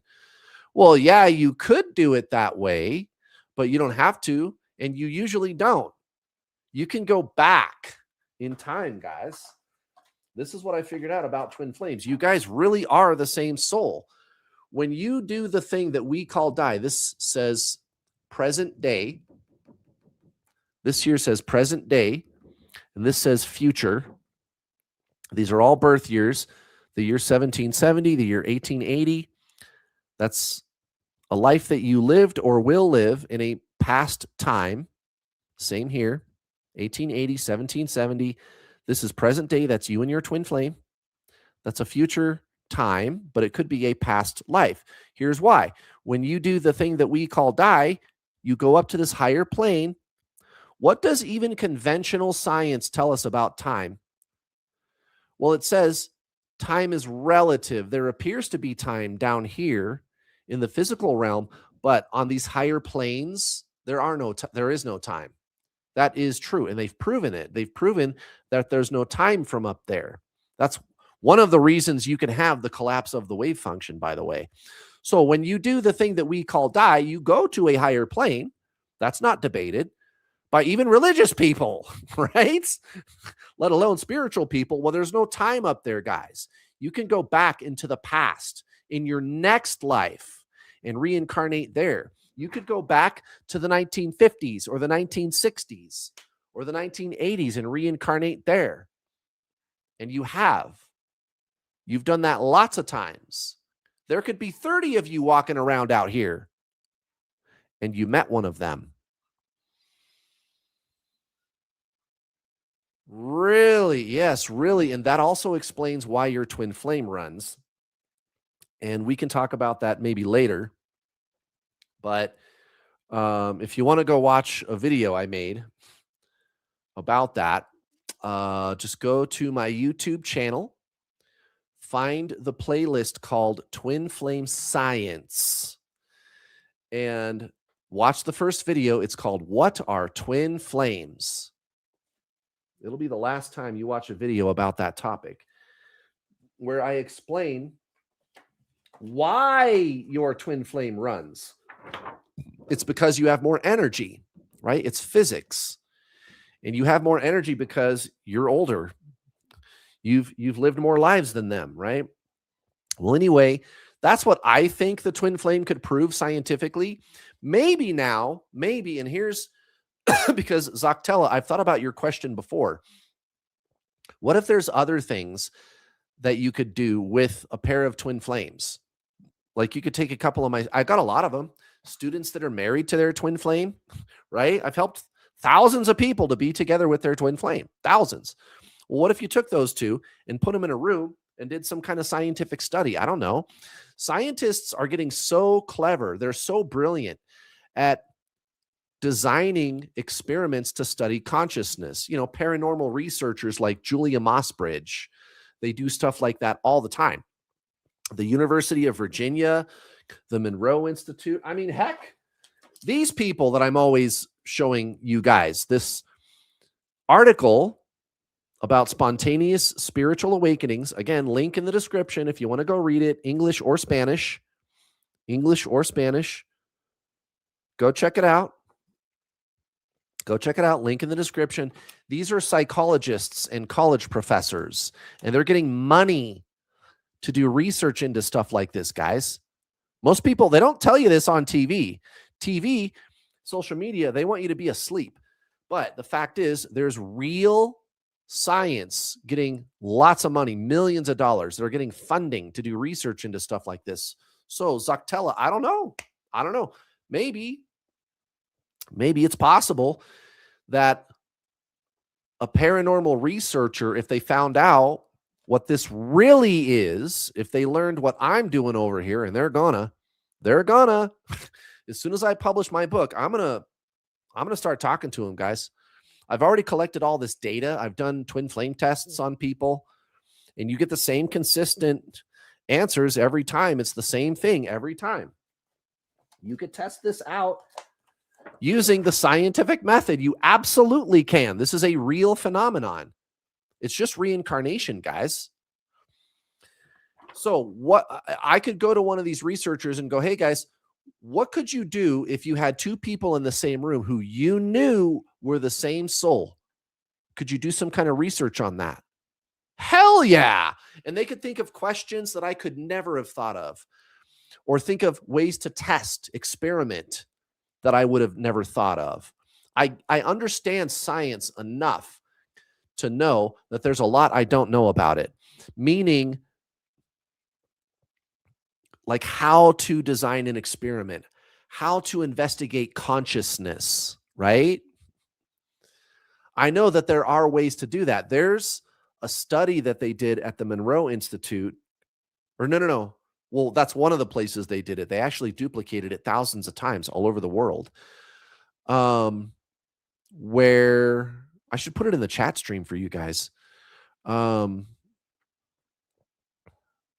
it was on the Sean Webb show or Sean Ryan. I always forget. But they essentially proved the existence of psychic ability through an experiment that they designed.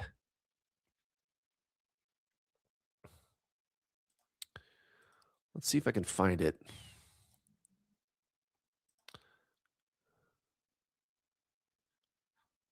Wait, oh, I'm signed into the wrong account. Hold on. Here we go. Here it is.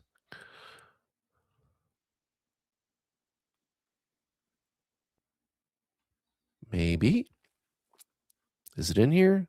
Yep, there it is.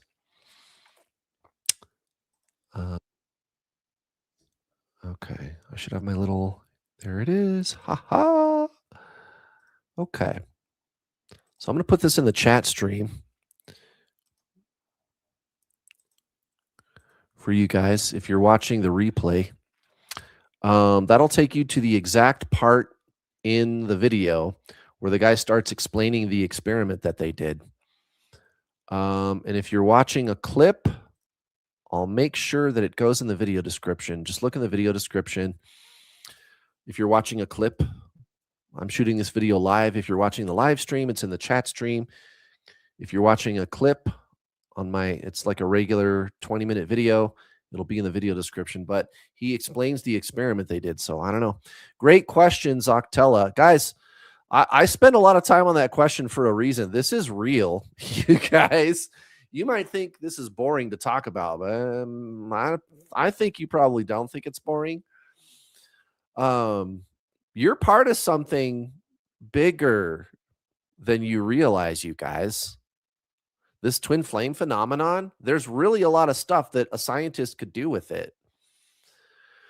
And yeah, you guys really are the same soul. This is real, guys. This is really happening. All right, next question. CPSO. Thank you for the super chat.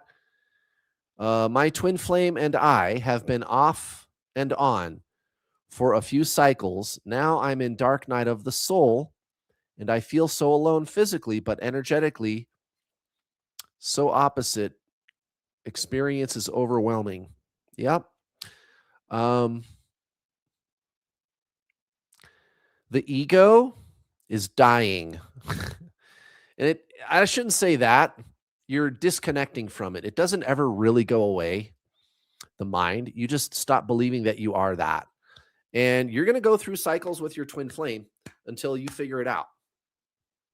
And what is it that you need to figure out? That you are not the figurer outer. You are not that which figures things out. You are not the mind.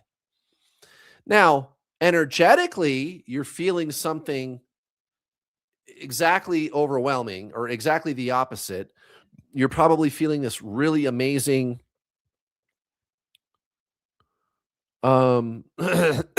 spiritual energy. Yeah, look at your next comment. The energy is like a tide or gravitational. It feels inescapable. Right. So you could be talking about Kundalini or something like that. This energy like surging through your body, and you're getting all these weird psychic visions. You feel physically alone. You feel sad. That's going on. That's the mind, right? And you're disconnecting from the mind. Well, what is it that is disconnecting from the mind? When I say you are disconnecting from the mind, what exactly is disconnecting from the mind? Well, it's the soul. And all that energy that you feel is the energy of consciousness. That's your soul surging through your mind. It emerges through your chakras. That's what chakras are, basically. They're little radio transmitter receivers that are hardwired tuned to the frequency of your soul. Yes, that's real. And I even made a video explaining how that works. Go to Go to my YouTube channel and go to the playlist called Twin Flame Science, English, Spanish, I don't care. Either one of those. There's a video on that playlist, Twin Flame Science. The video is called How the Soul Works. Go check that out. So consciousness is exploding within you, and it's pulling you, the actual consciousness, the soul, away from the prison of your mind. So your mind is reacting to the situation with your twin flame, but your soul is exploding through your chakras. It's awesome. That's why you're having all these crazy cool experiences. So keep doing that. Also watch the 7 True Signs video on my True Twin Flame Teachings playlist. Go check that out. It's long, but you're not going to be able to stop watching. If you're having these kinds of experiences, CPSO, you're going to be going, yes, oh my God. And I get to the really good stuff about halfway through, by the way. Guys, I'm telling you, if you're going to watch that video, watch the whole thing or don't watch it at all. Watch the whole thing. If you only watch 15 minutes or half of it, you're wasting your time. If you really want to know if you met your twin flame, I don't care if it's long, guys. It costs a lot of money to run this operation, and I did it for free. It's like a college course. It's like a college level class, how to tell if you met your twin flame. It's 3 hours. Watch the whole thing and take notes. It's called the 7 True Twin Flame Signs. It's on my True Twin Flame Teachings playlist. So, CPSO, this is totally fine. Stop chasing your twin flame. Stop today. Stop watching tarot readings. Stop listening to psychics. Get out of the junk food, twin flame information. There's a lot of it, and I'm not sorry. I'm not sorry, guys. Most of the twin flame information on the internet, it's like 98% myths. And I don't think I'm better than anybody else. I'm not saying that as a put down. That's the way it is, guys. Your twin flame is your soul. The soul is on purpose, not focused outside. That's why you're so miserable, because you think you are the mind. You think you are what is sad. And that's what this journey is trying to show you, CPSO. You're a soul. Stop chasing your twin. Let go of the dumb new age myths. They're dumb. Straight up. I'm not sorry. I'm not sorry. They're not helping you guys. They're not. They're not. And this is why people get pissed off, because I bust all the myths. I tell the truth too much and it hurts their feelings. Well, I'm not sorry. I'm not sorry, guys. The truth needs to be told.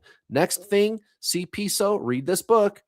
You want to get your twin flame to come back? You want to start feeling better? You got to read this book. It's called The Power of Now by Eckhart Tolle, who is essentially the modern day Buddha. The Power of Now. English, Spanish, Russian, Hindi, I don't care. It's available in almost every language. The Power of Now by Eckhart Tolle. This is spiritualism. This is real spiritualism. Not the pop culture junk food stuff on the internet, guys. Not healing. Those are myths, guys. Let them go. They're not helping you. G Gratitude. Thank you for the super chat. Thank you for your amazing course. Oh, you're welcome. So this must be a student who signed up for my paid coaching.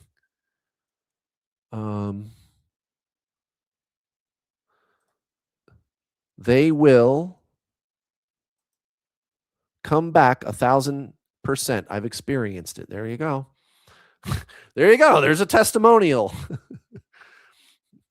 They took my paid coaching and their twin flame came back. And even better than that, look at what else they have to say. It's such a beautiful journey, even if it didn't feel like it during the dark night of the soul, but it's so worth it. Yeah. And the last person I was talking to, CPSO, that's what you have to look forward to. This amazing, beautiful journey, right? Really, it seems difficult right now, but guys, this is the best thing that's ever happened to you. It starts out really painful. And again, this is a known and well understood, studied phenomenon that even psychologists and scientists are talking about. This is peer-reviewed, third-party scientific literature. There's a link in the video description down below, English and Spanish, for you to go read this. This appears in a prestigious psychology journal, peer-reviewed scientific literature about the exact thing that you guys are going through. Anybody who has a spontaneous awakening, it just so happens that your trigger, your catalyst, was a past life version of yourself, your twin flame, right? You guys are the same soul. And in this article, or this is a research paper, not an article. This is college professors and psychologists, right? They talk about the ego death. They talk about the suffering part at the beginning. But then something really fucking amazing happens. A spontaneous spiritual awakening. And there's all these improvements to your life situation. And it's like fucking magic, I should add. What else did they have to say? Because of the course, my paid coaching, I begin to understand the purpose of it, and I'm at so much peace now. I'm so glad you shared that, man. That's great.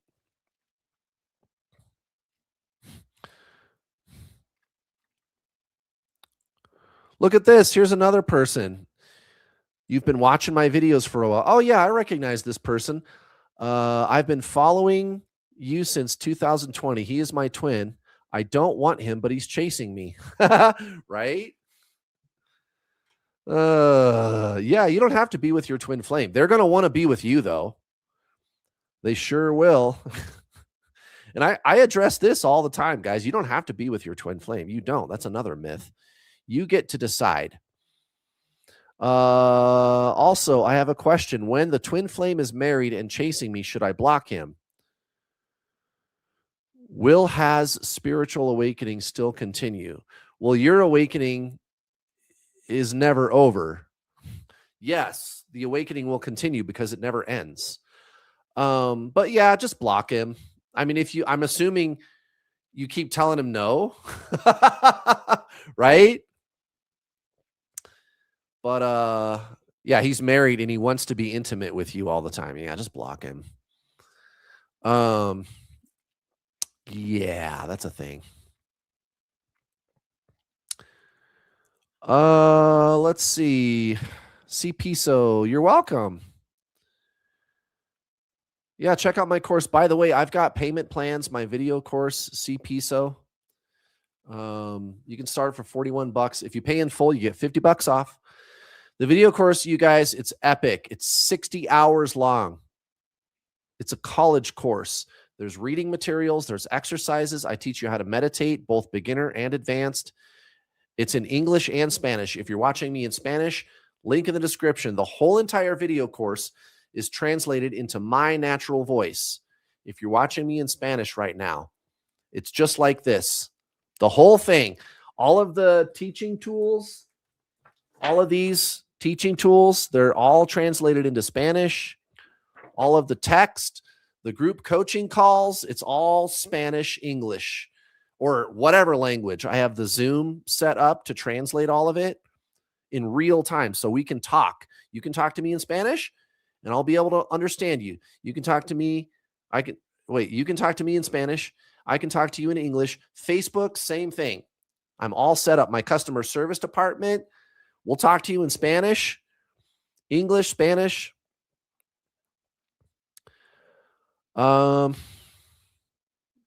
So check that out, guys. I got the goods. It'll be the last time you ever spend any fucking money on some twin flame stuff. Well, let's see. What else do we have here?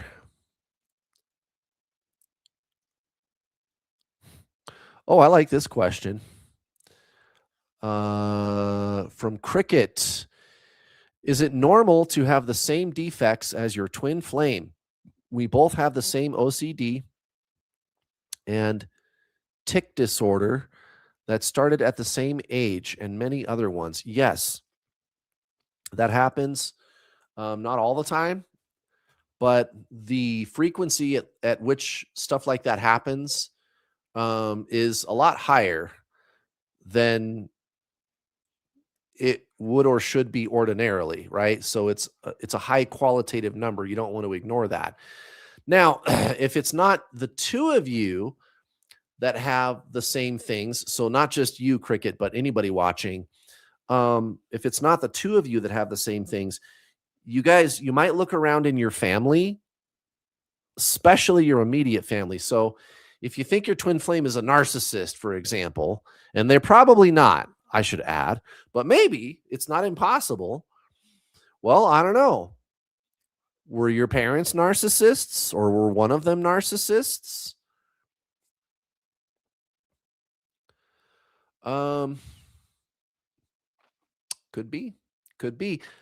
Here's why. Again, your twin flame is one of your past lives. Most people, again, they think that when you reincarnate that you're going to be going into the future in your next life. And you can, but you usually don't. You usually go back into the past.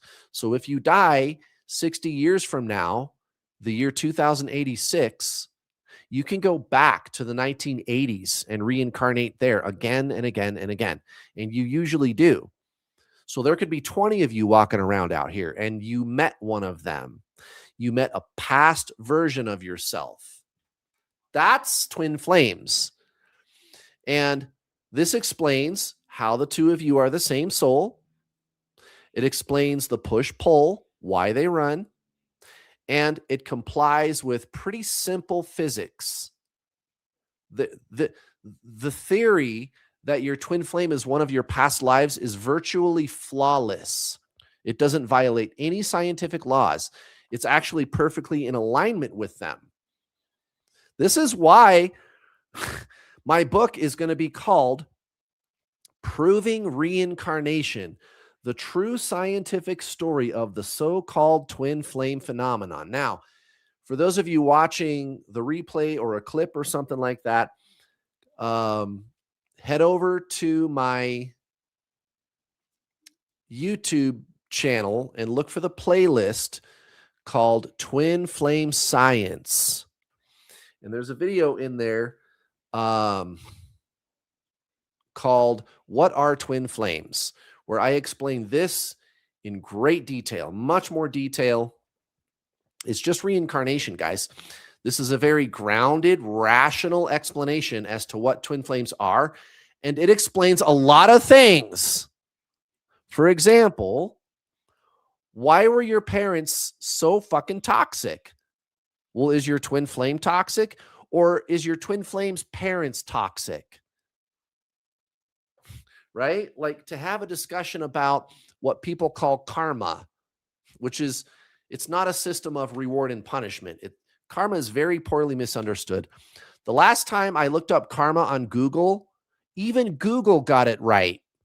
Google is explaining karma correctly. So just find out what karma really is. It's not a punitive system of punishment and reward. The universe doesn't work that way. It's just energy carrying forward from life to life.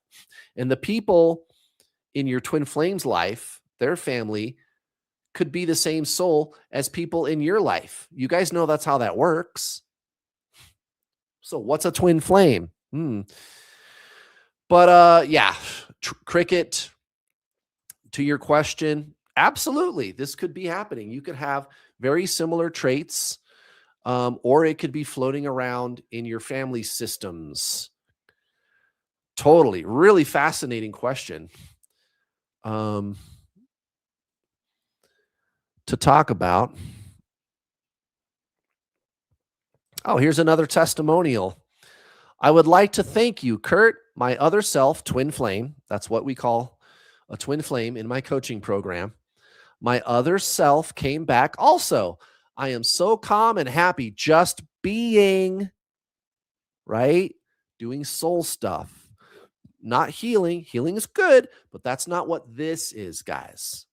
That's not what this journey is. It's just being, right? Soul stuff. The soul is just existing, right? Continuing, he just wants to be near me, her twin flame. He just wants to be near me all the time. It's amazing how everything works And the best part is my life is beautiful. Thank you so much for sharing that. That's great. Um, let's see.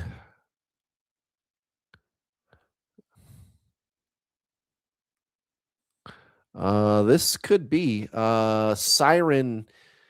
Is it possible that we connected online? We have never seen each other. He messaged me about a mutual hobby, but the connection felt so real and contact stopped abruptly. So I don't know if I'm making it up. It happens all the time. You can meet this person online. You have not met in person yet, and they trigger. This is how you tell, Siren. This is how you tell if they trigger a spontaneous spiritual awakening. I'm sorry if it sounds like I'm repetitive sometimes, guys, but there's only one way that this works. Okay? This is how you tell if you met your twin flame. They trigger a spontaneous spiritual awakening. This is a known phenomenon, which is very well understood now by the science world. This is a prestigious psychology journal called Frontiers in Psychology. These are psychologists, scientists, and college professors. This is peer reviewed scientific literature. This is controlled science, you guys. And they describe exactly what you're experiencing if you meet a twin flame. Now, they're not talking about twin flames in this literature. They're talking about anybody who has a spontaneous spiritual awakening. And if you want to read this, English or Spanish, the link is in the video description if you want to go check it out. And I always show this in a lot of my videos, guys, because I'm trying to show you that you don't need to make stuff up about this. And I don't. And I'm sorry, guys, but I'm not sorry. 98% of the internet is making stuff up about twin flames. You don't need to. Guys, this is the age of Aquarius. We can know the answers to some of these seemingly mysterious questions that in the age of Pisces, mysticism was used to try to explain these things. But this is not the age of mysticism anymore, guys. This is the age of Aquarius. This is the age of reason. We have the scientific method, we have the technology, and we have the institutions, and they're getting lots of money to look into stuff like this. A twin flame is just one way for a spontaneous spiritual awakening to be triggered. There's lots of other ways. But what a spontaneous spiritual awakening is very well studied and understood by people who are not particularly spiritual, psychologists, college professors. They just want to understand it. So go check this out. It's in the video description. Also, if you want a detailed description of all the things that are going to be happening to you, go watch my video called The 7 True Twin Flame Signs. It's on my playlist called The True Twin Flame Teachings. It is a college level masterclass, 3 hours long. Don't react to that like that's too long. I don't have time for that. You need to make time for it. And if you're going to watch that video at all, watch the whole thing. Don't just watch half of it. Don't watch any of it unless you're going to watch every last second. Because if you watch half of it, you're missing all the good stuff. I get into the really weird shit in the second half of the video. But guys, if you really want to know if you met your twin flame, that'll be the last time you ever watch a video about it. It's long for a reason, and it was very expensive to make. Watch it in full and take it seriously. Take notes. I did that on purpose so that you can be sure if it's your twin flame. So Siren, yes, you can connect with your twin flame online. Absolutely. Continuing, she said, I feel like he activated my childhood dreams that I thought would never happen. But because he stopped answering my messages, I got so confused. Well, another thing, if you follow my advice and follow my teachings, he'll contact you. Now, you can't be doing anything to get your twin flame to come back. You got to do your spiritual journey for the sake of doing your spiritual journey. That's where a lot of people go wrong, but you can get them to come back. So thank you for that question.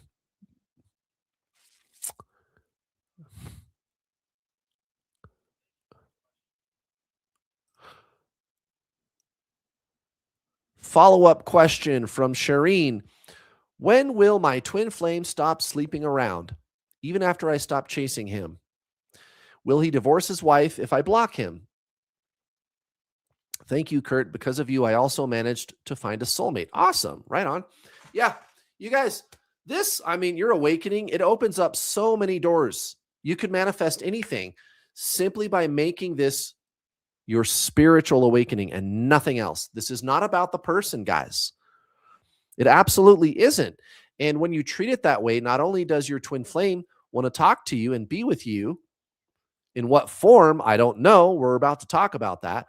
But also, you can manifest anything you like: abundance, a soulmate, a better job, vacations. You're powerful, guys. This is your spiritual awakening. This is for you to remember yourself as a creator and to leave suffering behind forever, forever and ever. I'm for real. Now, Shireen, to your question, maybe he'll never do that. Maybe in your past life, you were not such a great person, kind of a womanizer. It happens to the best of us. This is, a conversation that people have to have from time to time. If you've reincarnated 1,000 times, and you probably have or more, what are the chances that you weren't always the greatest, nicest person in your past life? Well, it's probably, I don't know, 30%, half. Who knows? But yeah, we've all been sinners and saints. We've all been good guys and bad guys. We've all done it. The soul just wants experiences. There isn't any shame in that, you guys. There isn't. And I think most people, almost everybody in the spiritual world, is very accepting of that reality. And we hope that we can evolve as we reincarnate many times. So I don't know, Shireen, maybe your twin flame, maybe that was 100 lifetimes ago. I don't know. But if he's just kind of like that, this is where I'm going with this. If your twin flame is just like that, if he's just kind of a womanizer, it's probably not going to change. This is another thing. Like you'll hear people on the internet spreading this myth about, if I do my healing and I work on myself and blah, blah, blah, my twin flame is going to activate and they're going to awaken. And the number of times that that's ever happened is still 0. And what an awakening is not subjective. It's not debated.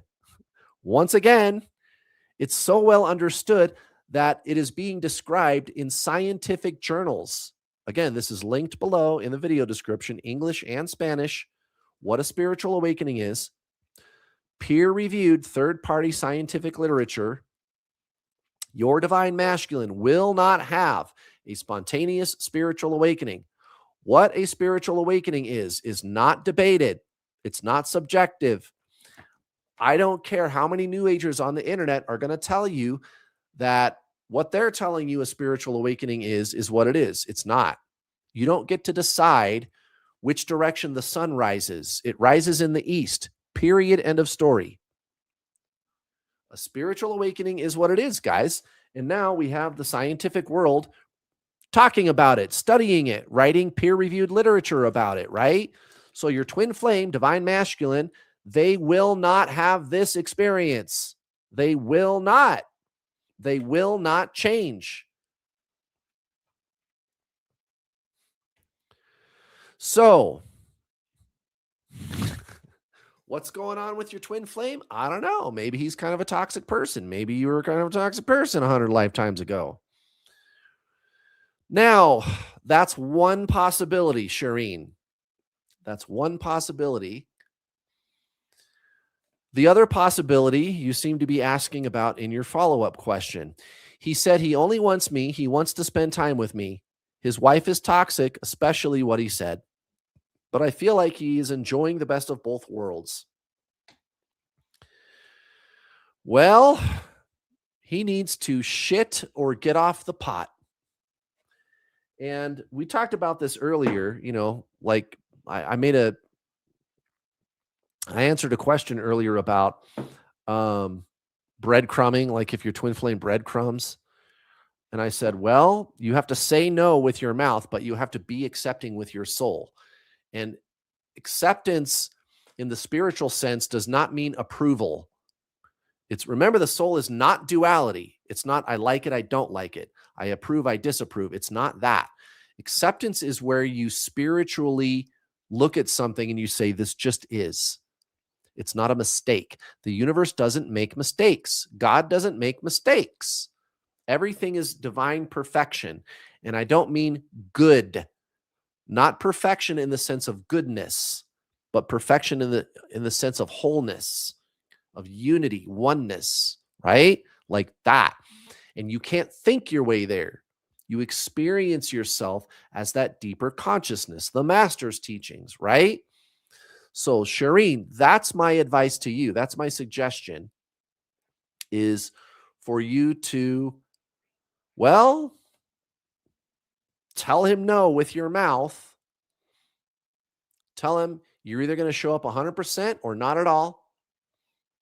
And then inside, be accepting in the spiritual kind of way.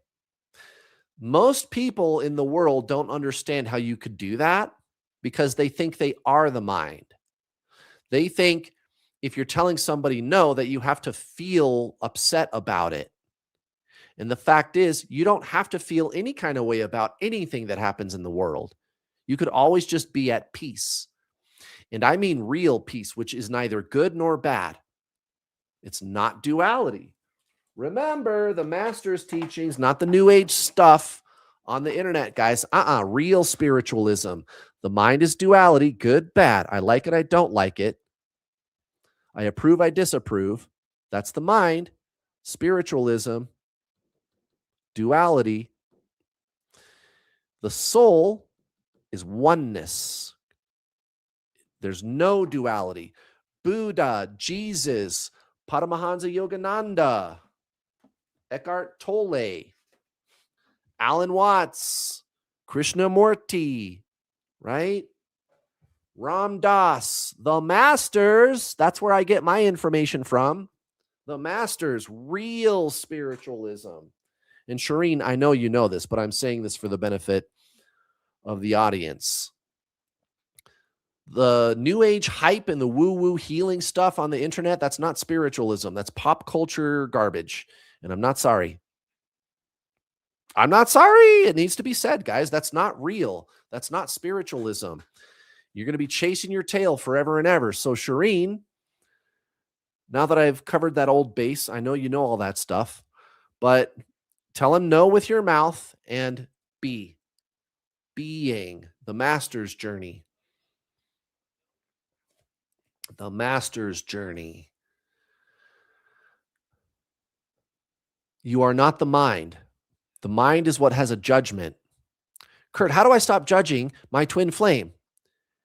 Stop believing you are that which judges. Remember, body, mind, soul. The mind judges, good, bad. The soul just is. And you don't think your way there, guys. She says, I agree. He thinks I will always be around. It's almost like he knows that I will never leave him, taking me for granted. I blocked him for 1 year and he called me from an unknown number. Yeah. I don't know, man. Just ghost him. Ghost him. And stop being around for him. If he thinks you'll always be around, stop doing that, man. Tell him, and you can tell him one more time, show up correct, show up 100%, or don't show up at all.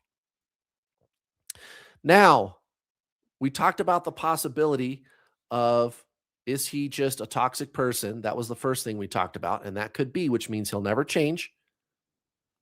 Remember, your twin flame guys, they're not your perfect lover. They're going to be so perfect for you, right? They are going to be who they're going to be. The only thing that changes when you align with your soul is number one, you feel terrific. Number two, they really want to be around you all the time. But who they are as a person is who they are as a person, and that's not going to change. That's a myth. And the number of times, once again, that divine masculine has awoken is still zero. Still zero. They don't have an awakening. They don't have an awakening. They're not going to change. However, that's only one possibility, Shireen. The other possibility is he's teetering on the fence. He's teetering on the fence. I've seen that one before too.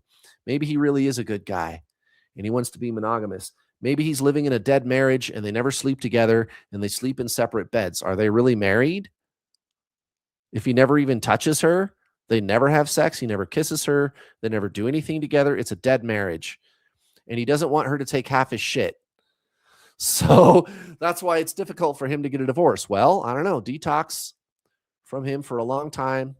Remember, the purpose of this is your spiritual ascension. Just do that and see what happens. Maybe you'll get past that finish line, so to speak.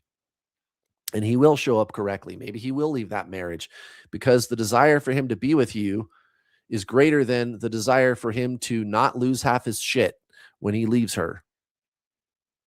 Yeah, there you go. There you go. There you go. She said, yes, that's it. He's there because of the kids in the house. Yep. There you go. Is he a player? You're saying he's a player here. Maybe he is. I don't know. But whatever. Just walk away. Do your spiritual journey and don't worry about it. Maybe in 10 years, he'll show up and you guys will live happily ever after. I don't know. It doesn't really matter anyway if you're with your twin flame. It really doesn't. Oh,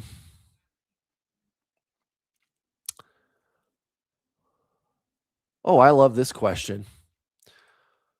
Kurt, when you said this journey is going to stop your suffering, what do you mean?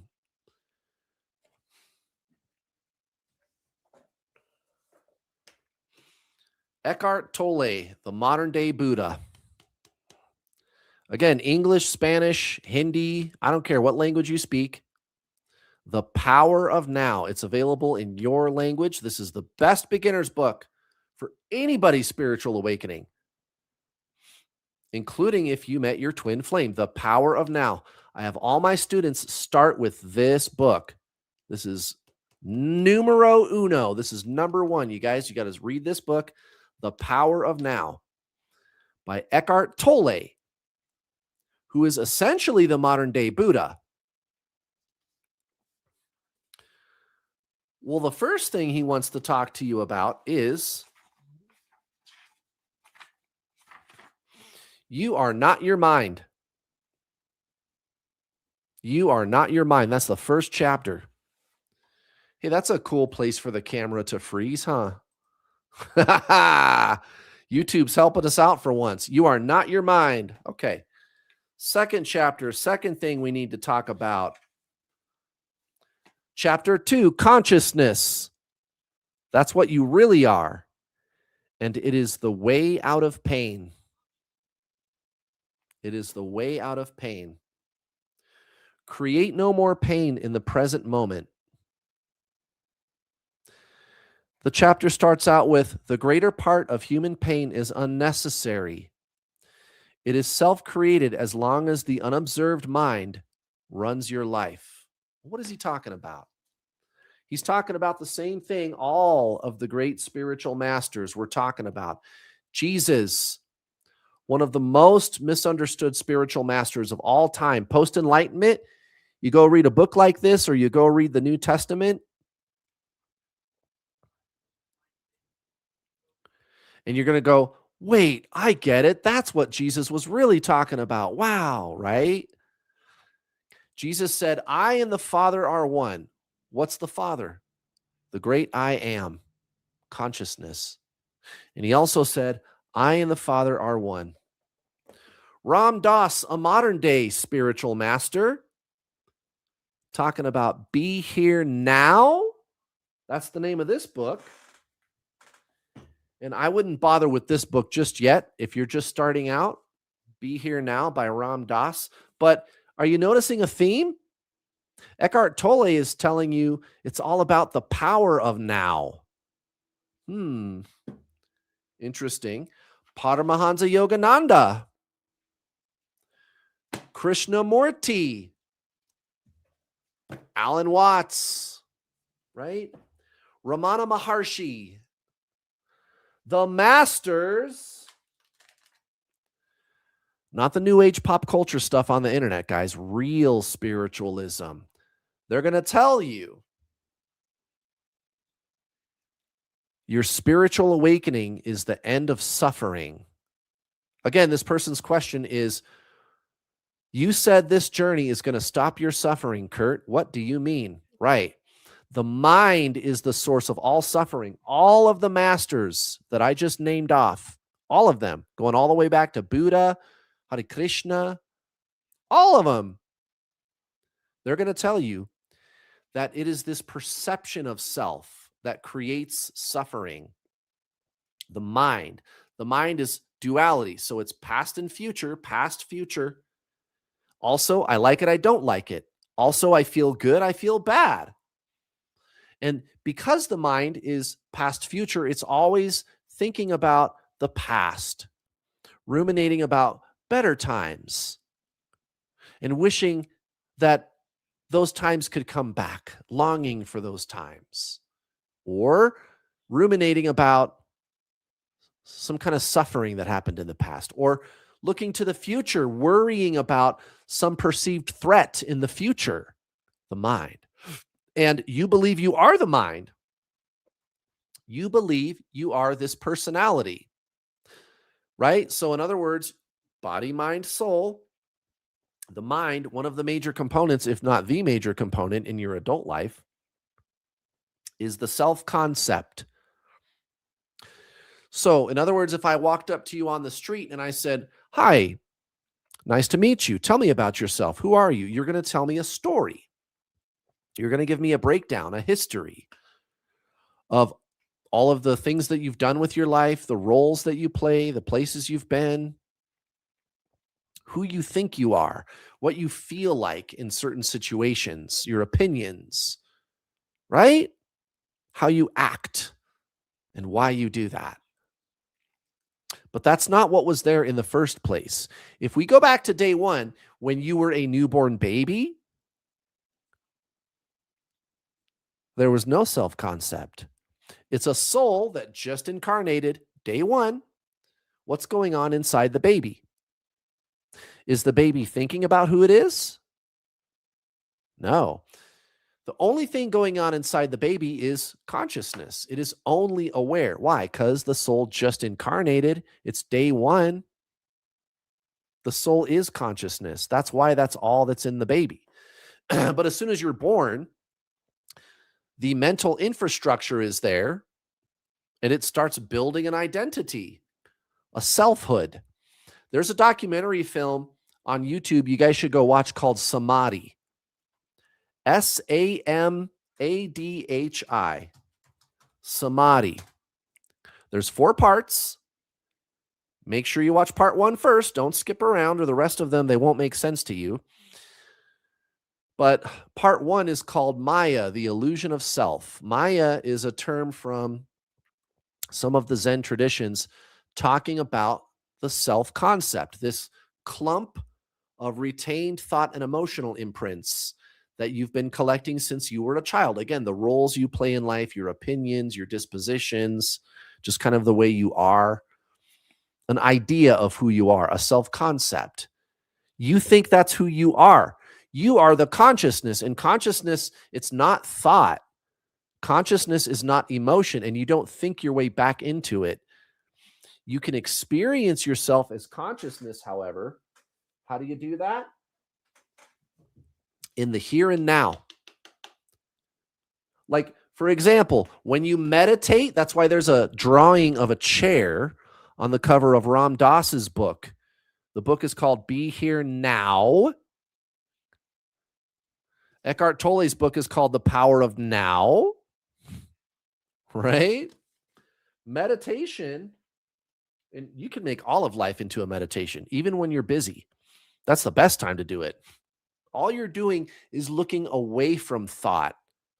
And you can use your five senses as a gateway, right? So you take your focus, you stop concentrating on thinking, and instead you start to focus on listening, for example. That's what I do to get warmed up when I meditate. Some people do breathing exercises, and you can do it when you're washing dishes, mowing the lawn, right? You could do it in a hurricane. You could do it when you're walking down the street, folding laundry, walking down the hallway. Guys, when you're sitting on the pot, taking a dump, do you need to think? I mean, come on. Why do you need to think when you're going to the bathroom? Seriously.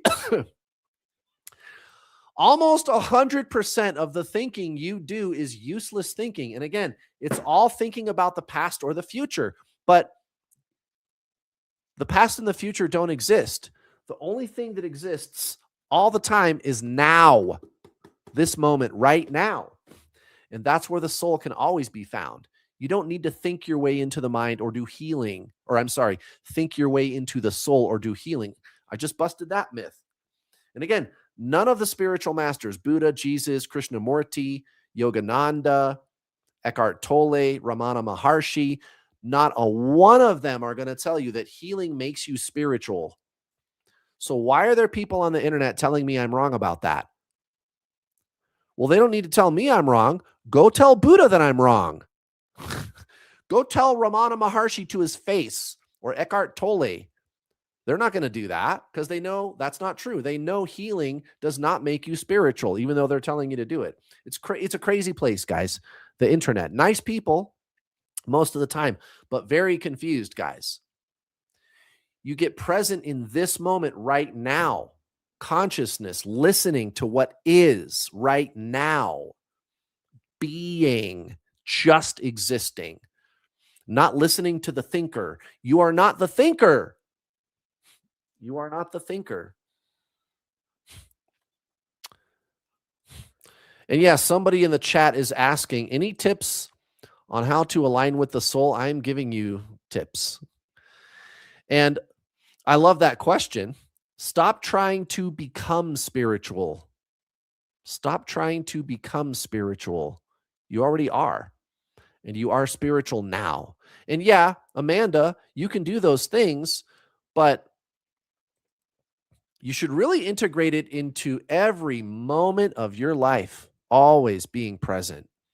You can start practicing by meditating. And yes, Marshall, I love what you just said. You said, actually, healing is a byproduct of silence. Fucking A. I've got a video on my Manifest Your Dream Life playlist. I got a playlist on my YouTube channel called Manifest Your Dream Life. And there's a video on there, English or Spanish.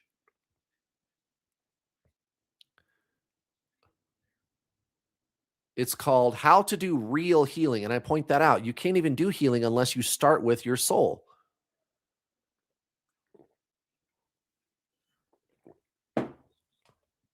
So, to this person's original question, they said, Kurt, you said this journey is going to stop your suffering. What do you mean?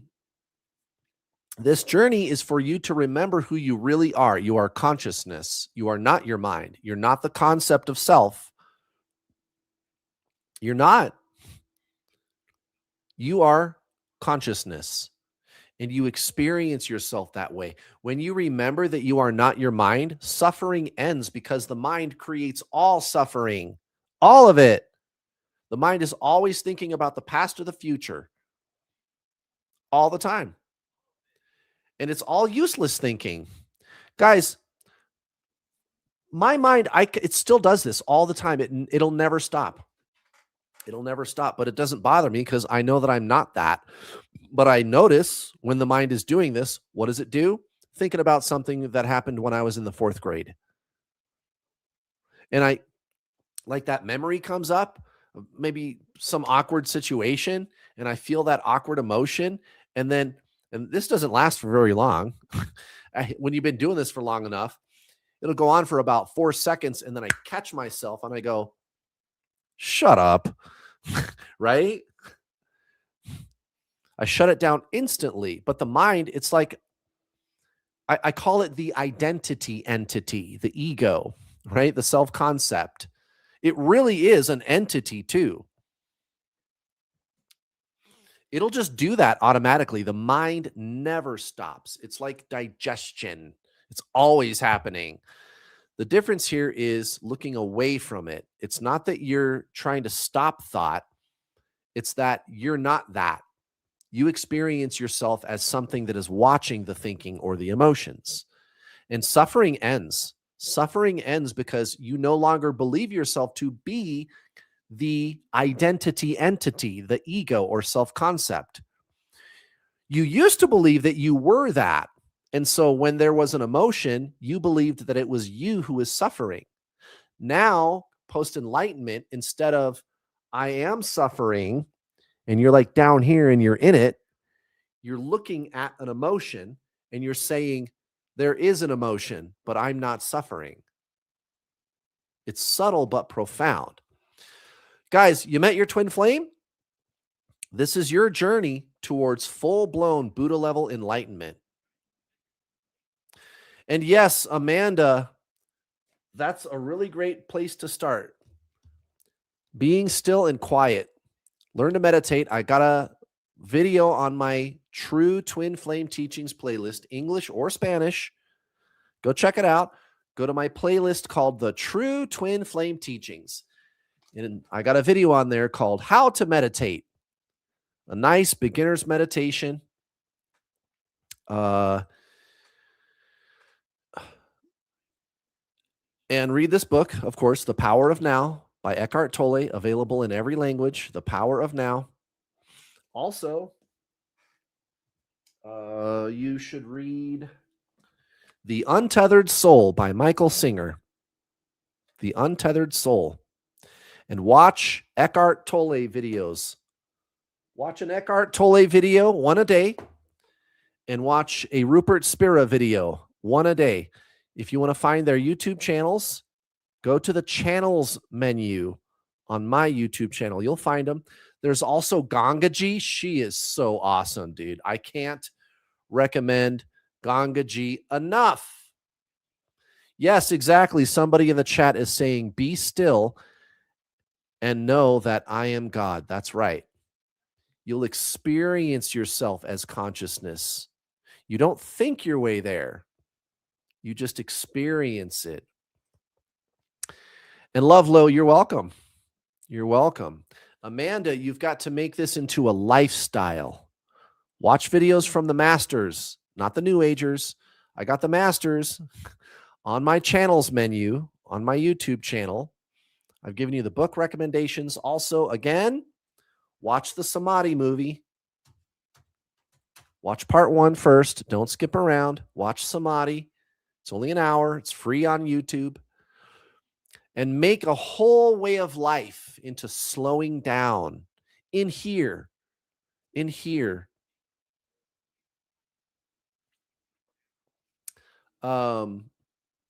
Creating spaciousness in your life, building micro meditations into your day, and meditate formal meditation, sit down meditation every day. In the morning, 20 minutes, and in the evening, 20 minutes. You got to make time for it. You got to slow down and learn mindfulness. Again, read the books, Amanda. You're welcome. I hope that helps. Watch the Samadhi movie also. Okay, last question for the day. Somebody is asking, if I am the divine feminine, then how come my divine masculine was born on this earth first? I do believe in reincarnation, but I'm just trying to understand this part of that phenomenon.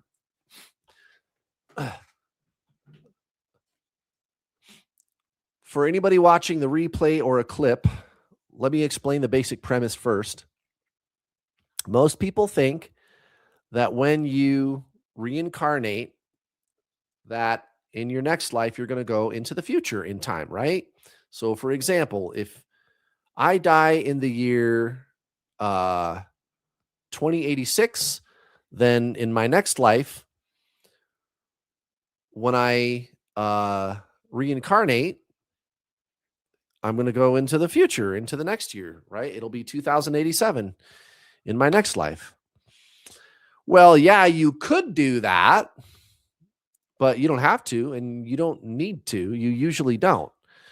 From higher planes, which is where you go when you die, right? Heaven, there's no time up there. Even physics, conventional physics, has proven that number one, higher planes exist. How high they go, they don't know yet, right? So they haven't exactly proven the existence of heaven, right? In a laboratory, but they've proven some of the lower planes exist, right? Like the Higgs field or whatever. But we know that they exist and that they potentially go up forever. Number two, there's no time on higher planes. So when you die, you go to heaven, you have access to any place in time. Well, I don't know. I'm not going to reincarnate into the dark ages or the medieval times. Fuck that. No. No. I want running water. I want a bathroom. I want a kitchen. I want to be able to go to the grocery store. I don't want to grow my own fucking food. I want modern medical science. I broke my leg about what, 6, 7, 8 months ago. How long has it been? God, it's been almost 10 months. Holy shit. And I had to get 2 screws and 3 plates. Guys, if this was the 1600s, I would never walk again, or I'd get a wooden leg. They'd have to chop it off. And as they're chopping it off, I would feel everything. And probably I'd die because I'd bleed to death. Fuck that. If you had to reincarnate, which time period are you going to pick? Right. So you've reincarnated mostly into the modern era. That's why there's been such a population spike, by the way. Just saying. There could potentially be 20 or 30 of you walking around out here already, all past or future versions of yourself. And you met one of them. Now, we know that the so-called masculine twin is actually a past version of the feminine twin, and I'm the so-called feminine twin because of the push-pull. I'll explain that in a second. But it doesn't really matter what year you were born or they were born. That doesn't matter. It can be all random.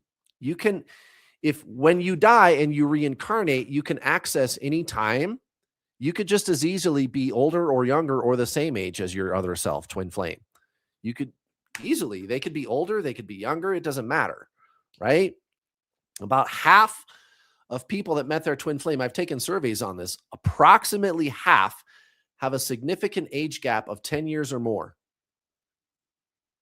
It's a thing, guys, but not all the time.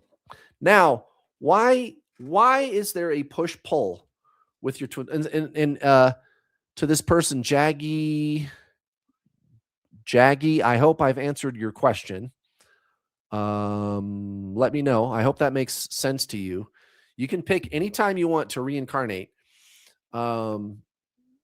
You could have been born,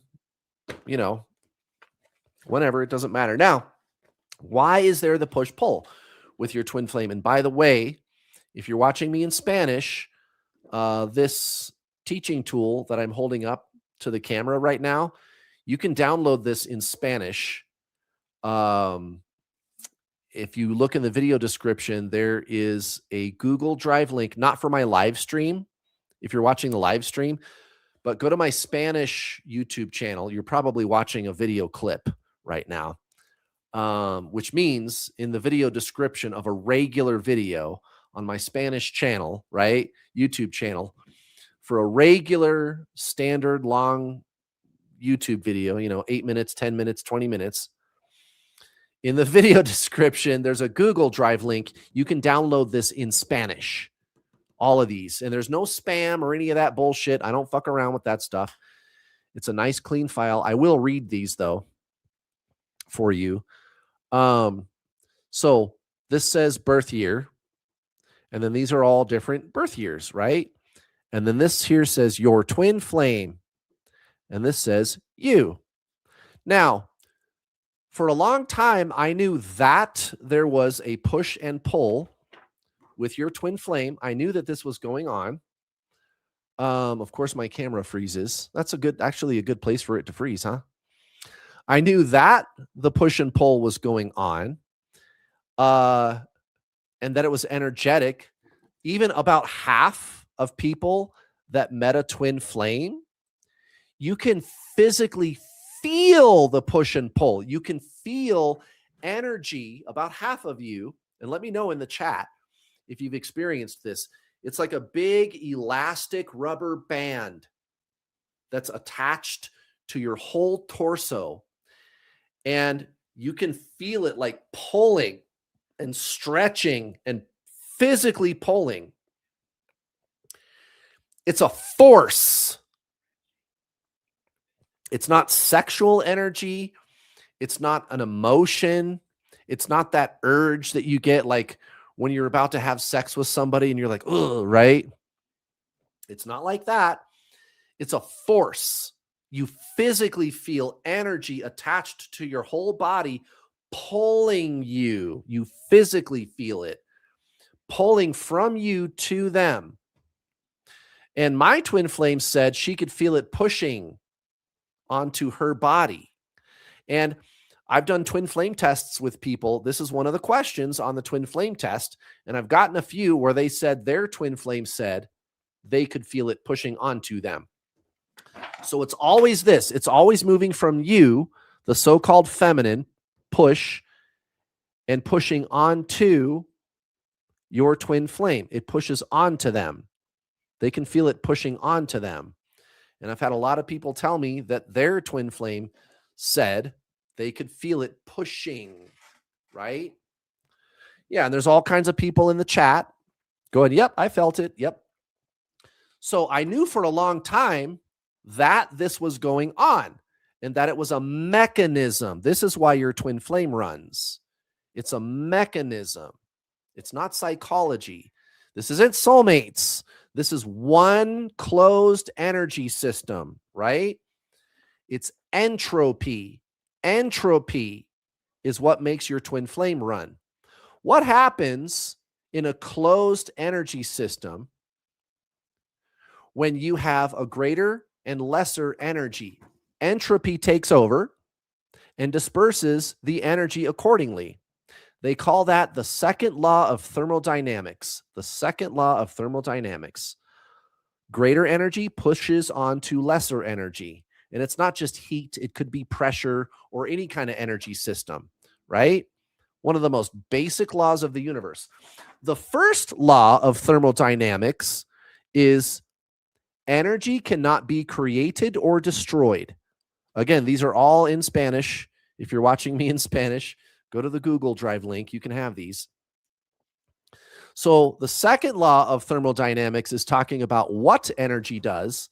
The first law of thermodynamics is saying energy cannot be created out of nothing. You have to account for it. And that was the problem I had 8 years ago when I first figured this out. I said, I know that there is a push-pull, but I don't know why. And I was always trying to explain it. You could go watch some of my legacy videos. I have a playlist on my English YouTube channel called Legacy Videos, if you want to go check that out. And you can see some of the older What Are Twin Flames videos where I'm throwing some different theories around, but I could never find one that stuck.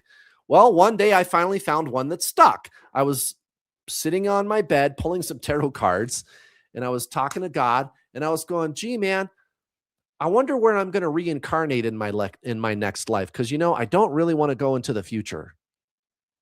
Because the future sounds like it's going to be a real drag, you know, the New World Order.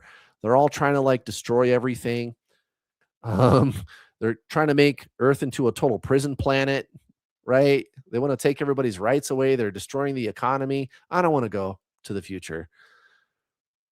And I don't have to. Yeah. Yeah. From higher planes, there's no time. Fuck it. Yeah, I'm going to go back into the 1950s or something and reincarnate there. Wait a minute. Oh, shit. Wait a minute. This was like 3 years ago, 3 or 4 years ago. I had that big oh shit moment, right? And I was like, wait, that's why I have more energy. Oh my God. It would like all hit me all at once, right? I figured it out. Like why the feminine, so-called feminine twin has more energy. It's because you've lived a lot more lives than them, right? So up here, this says the evolution of consciousness. And right here, it says consciousness increases with each life lived. And that's generally accepted by anybody in the spiritual community, right? There is reincarnation and you evolve and you grow, you become more conscious. Well, consciousness, after it filters through your chakras are little radio transmitter receivers, right? I even have a video about that. What are chakras? When that consciousness from the soul filters through your chakras, it turns into mental energy, which is why your twin flame runs when you focus on them, right? But you have more energy to begin with. So not only do I know why they run, the second law of thermodynamics, I know where the energy came from now. Your twin flame is one of your past lives, and you can hop all around in time when you reincarnate, guys. Look at those birth years. Remember, this says your twin flame. This says you. And these are just example birth years, but it could be anything. You can hop all around in time, guys. This is twin flames. Again, my book is going to be called Proving Reincarnation, the true scientific phenomenon of the true scientific story of the so-called twin flame phenomenon.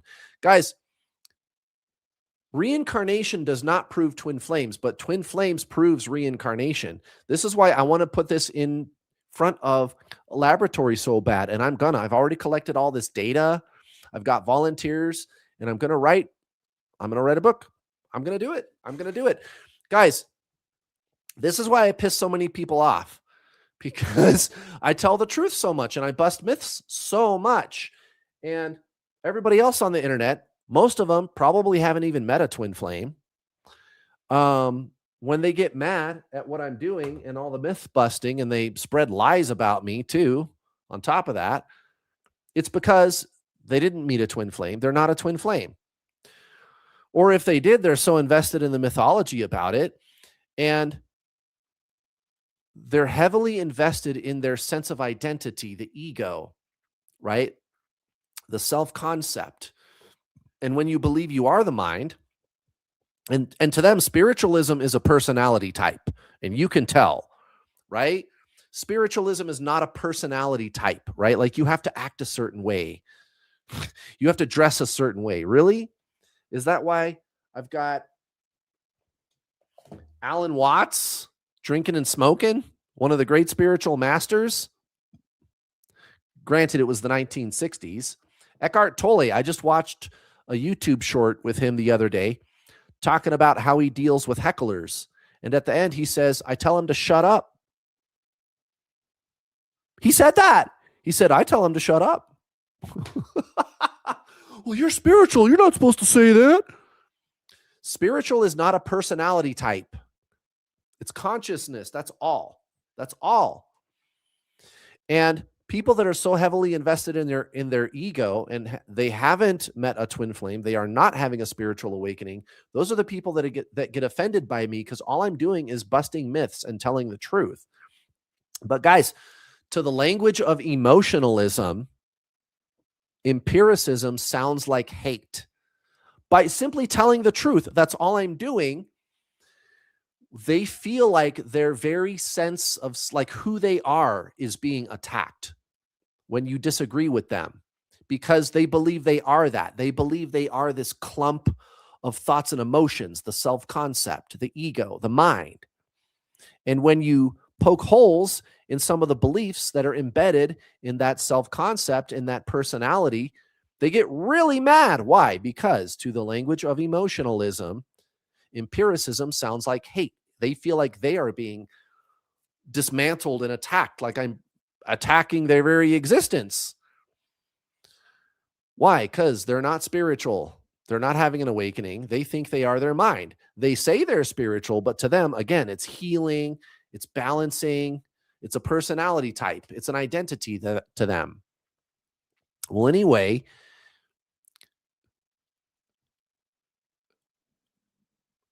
to them, twin flames is some fantasy world or something like that. It's some grift. It's like super soulmates, only better, right? And I'm over here going, it's just reincarnation, dude. That's all it is. This is a very grounded, simple, rational explanation for it. It really is. And you could take this data and put it in front of a laboratory and do something meaningful with it. And I think we should. And I'm gonna do exactly that. Reincarnation doesn't prove twin flames, but twin flames proves reincarnation.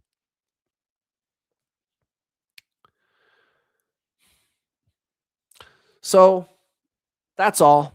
That's all it is. Your twin flame, one of your past lives, guys. That's what this is. That's what twin flames are. That's really. I know I forgot something. Gosh darn it. There was a talking point that I was going to make. Son of a gun. I don't remember what it was, but I'm sure it would have been great.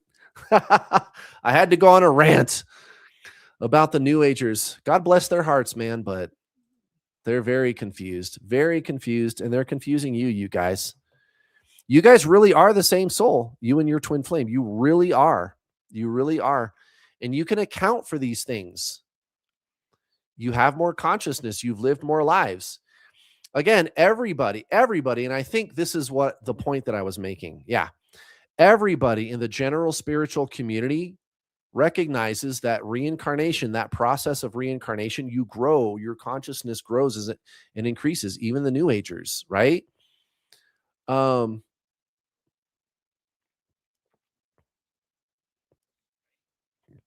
This explains everything. It explains how you guys are the same soul.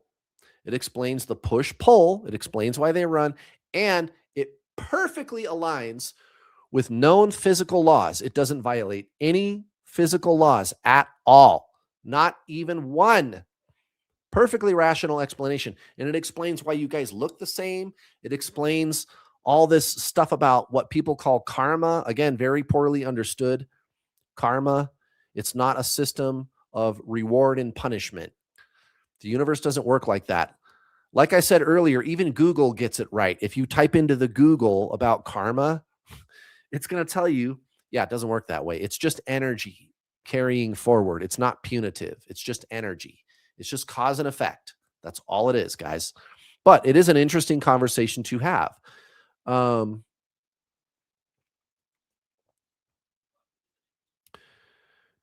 Like I said earlier, there was an earlier person that was talking about it. Like, could there be similarities between my twin flame and I? Absolutely. Also in your whole family system and theirs, right? Because different souls, you've been wanting to have different experiences with them throughout different lifetimes. So your uncle could be your twin flame's mom. Right. And the divine masculine, they know nothing. That's right. That's another thing, is they don't awake. This is also why your twin flame does not awaken. Okay. Have you awakened in every single one of your past lives? A spontaneous awakening. Just once again, to be clear, this, not some subjective opinion. Somebody says what a spiritual awakening is, and it can be anything you like. A spiritual awakening is whatever you say it is. And if you say that I'm wrong, you're bad and you're mean. No. If you call me bad and mean for using facts, you're a narcissist.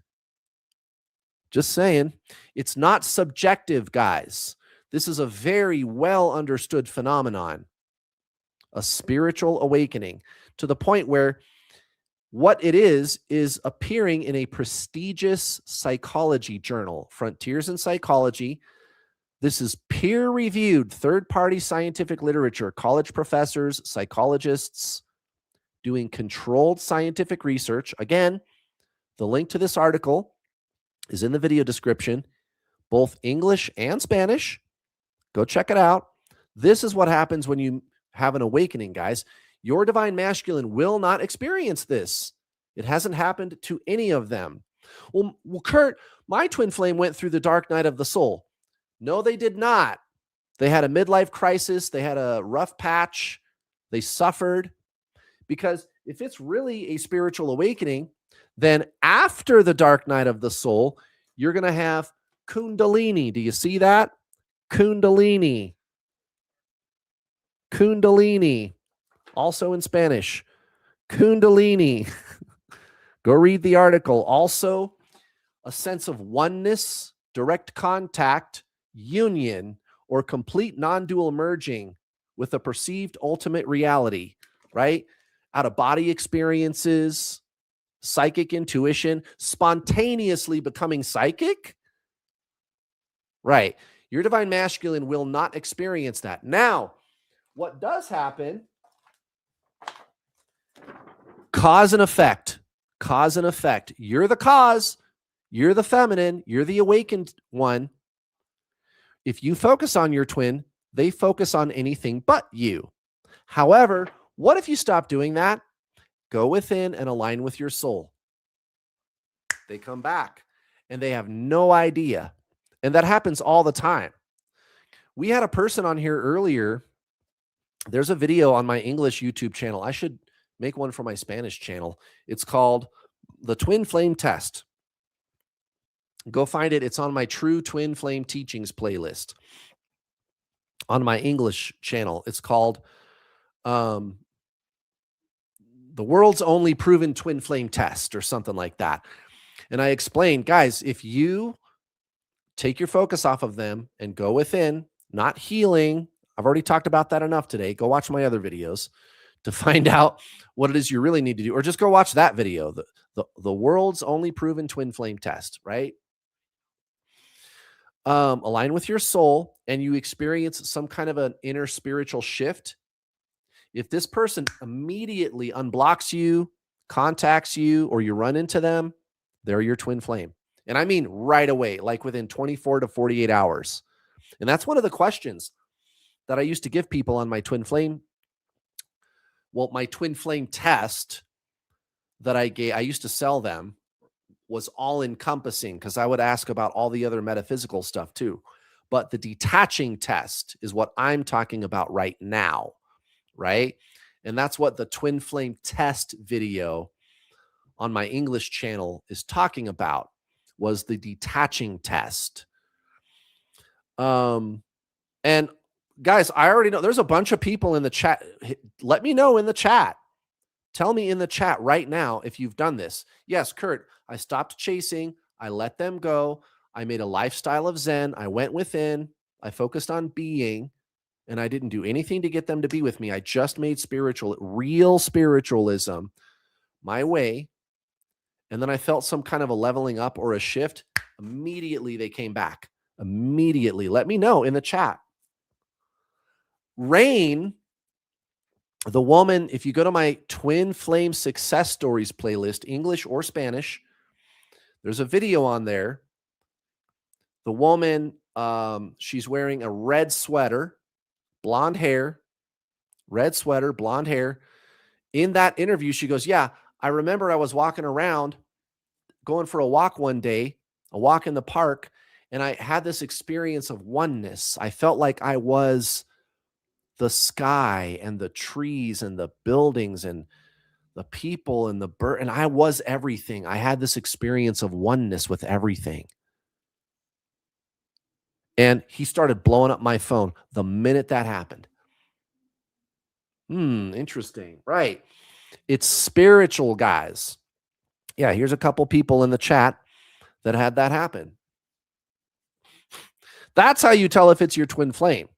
That's true confirmation, you guys, right there.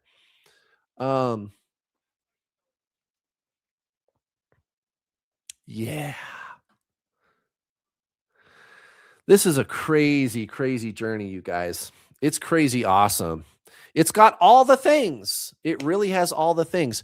Your twin flame is not going to awaken. All they do is respond. All they do is respond to what you're doing.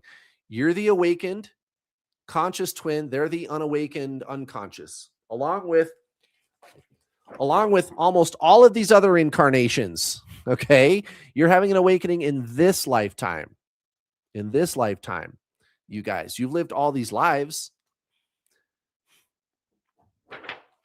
and it stands to reason. Yeah, there's another person. Well, guys, nice long live stream today. I'm going to call it a day. Hopefully I'll work out the bugs with this StreamYard, but this is way better, way better. I have like I said, I have a hard line connection now. I'm not relying on Wi-Fi. I haven't had any problems with my internet connection, so that's awesome. Usually there's a problem with it. So that's good. And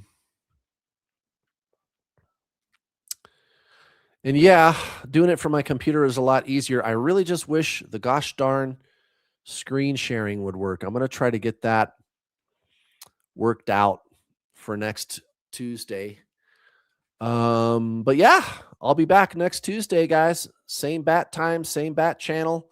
Have a great week. Go watch my free masterclass. There's a link in the description. If you have not already, go watch my videos. Guys, this is your spiritual awakening. You just need to treat it like that. That's all this is. All the stuff with your person, your twin flame, it'll work itself out. It really will. Good, bad, whatever. They come, they go. They come, they go. And then eventually they stay. And when that day comes, why it comes, when it comes, you'll understand when that day comes. And again, you don't have to even be with them. You don't. You don't. Have a wonderful week, everybody. Love you guys. See ya.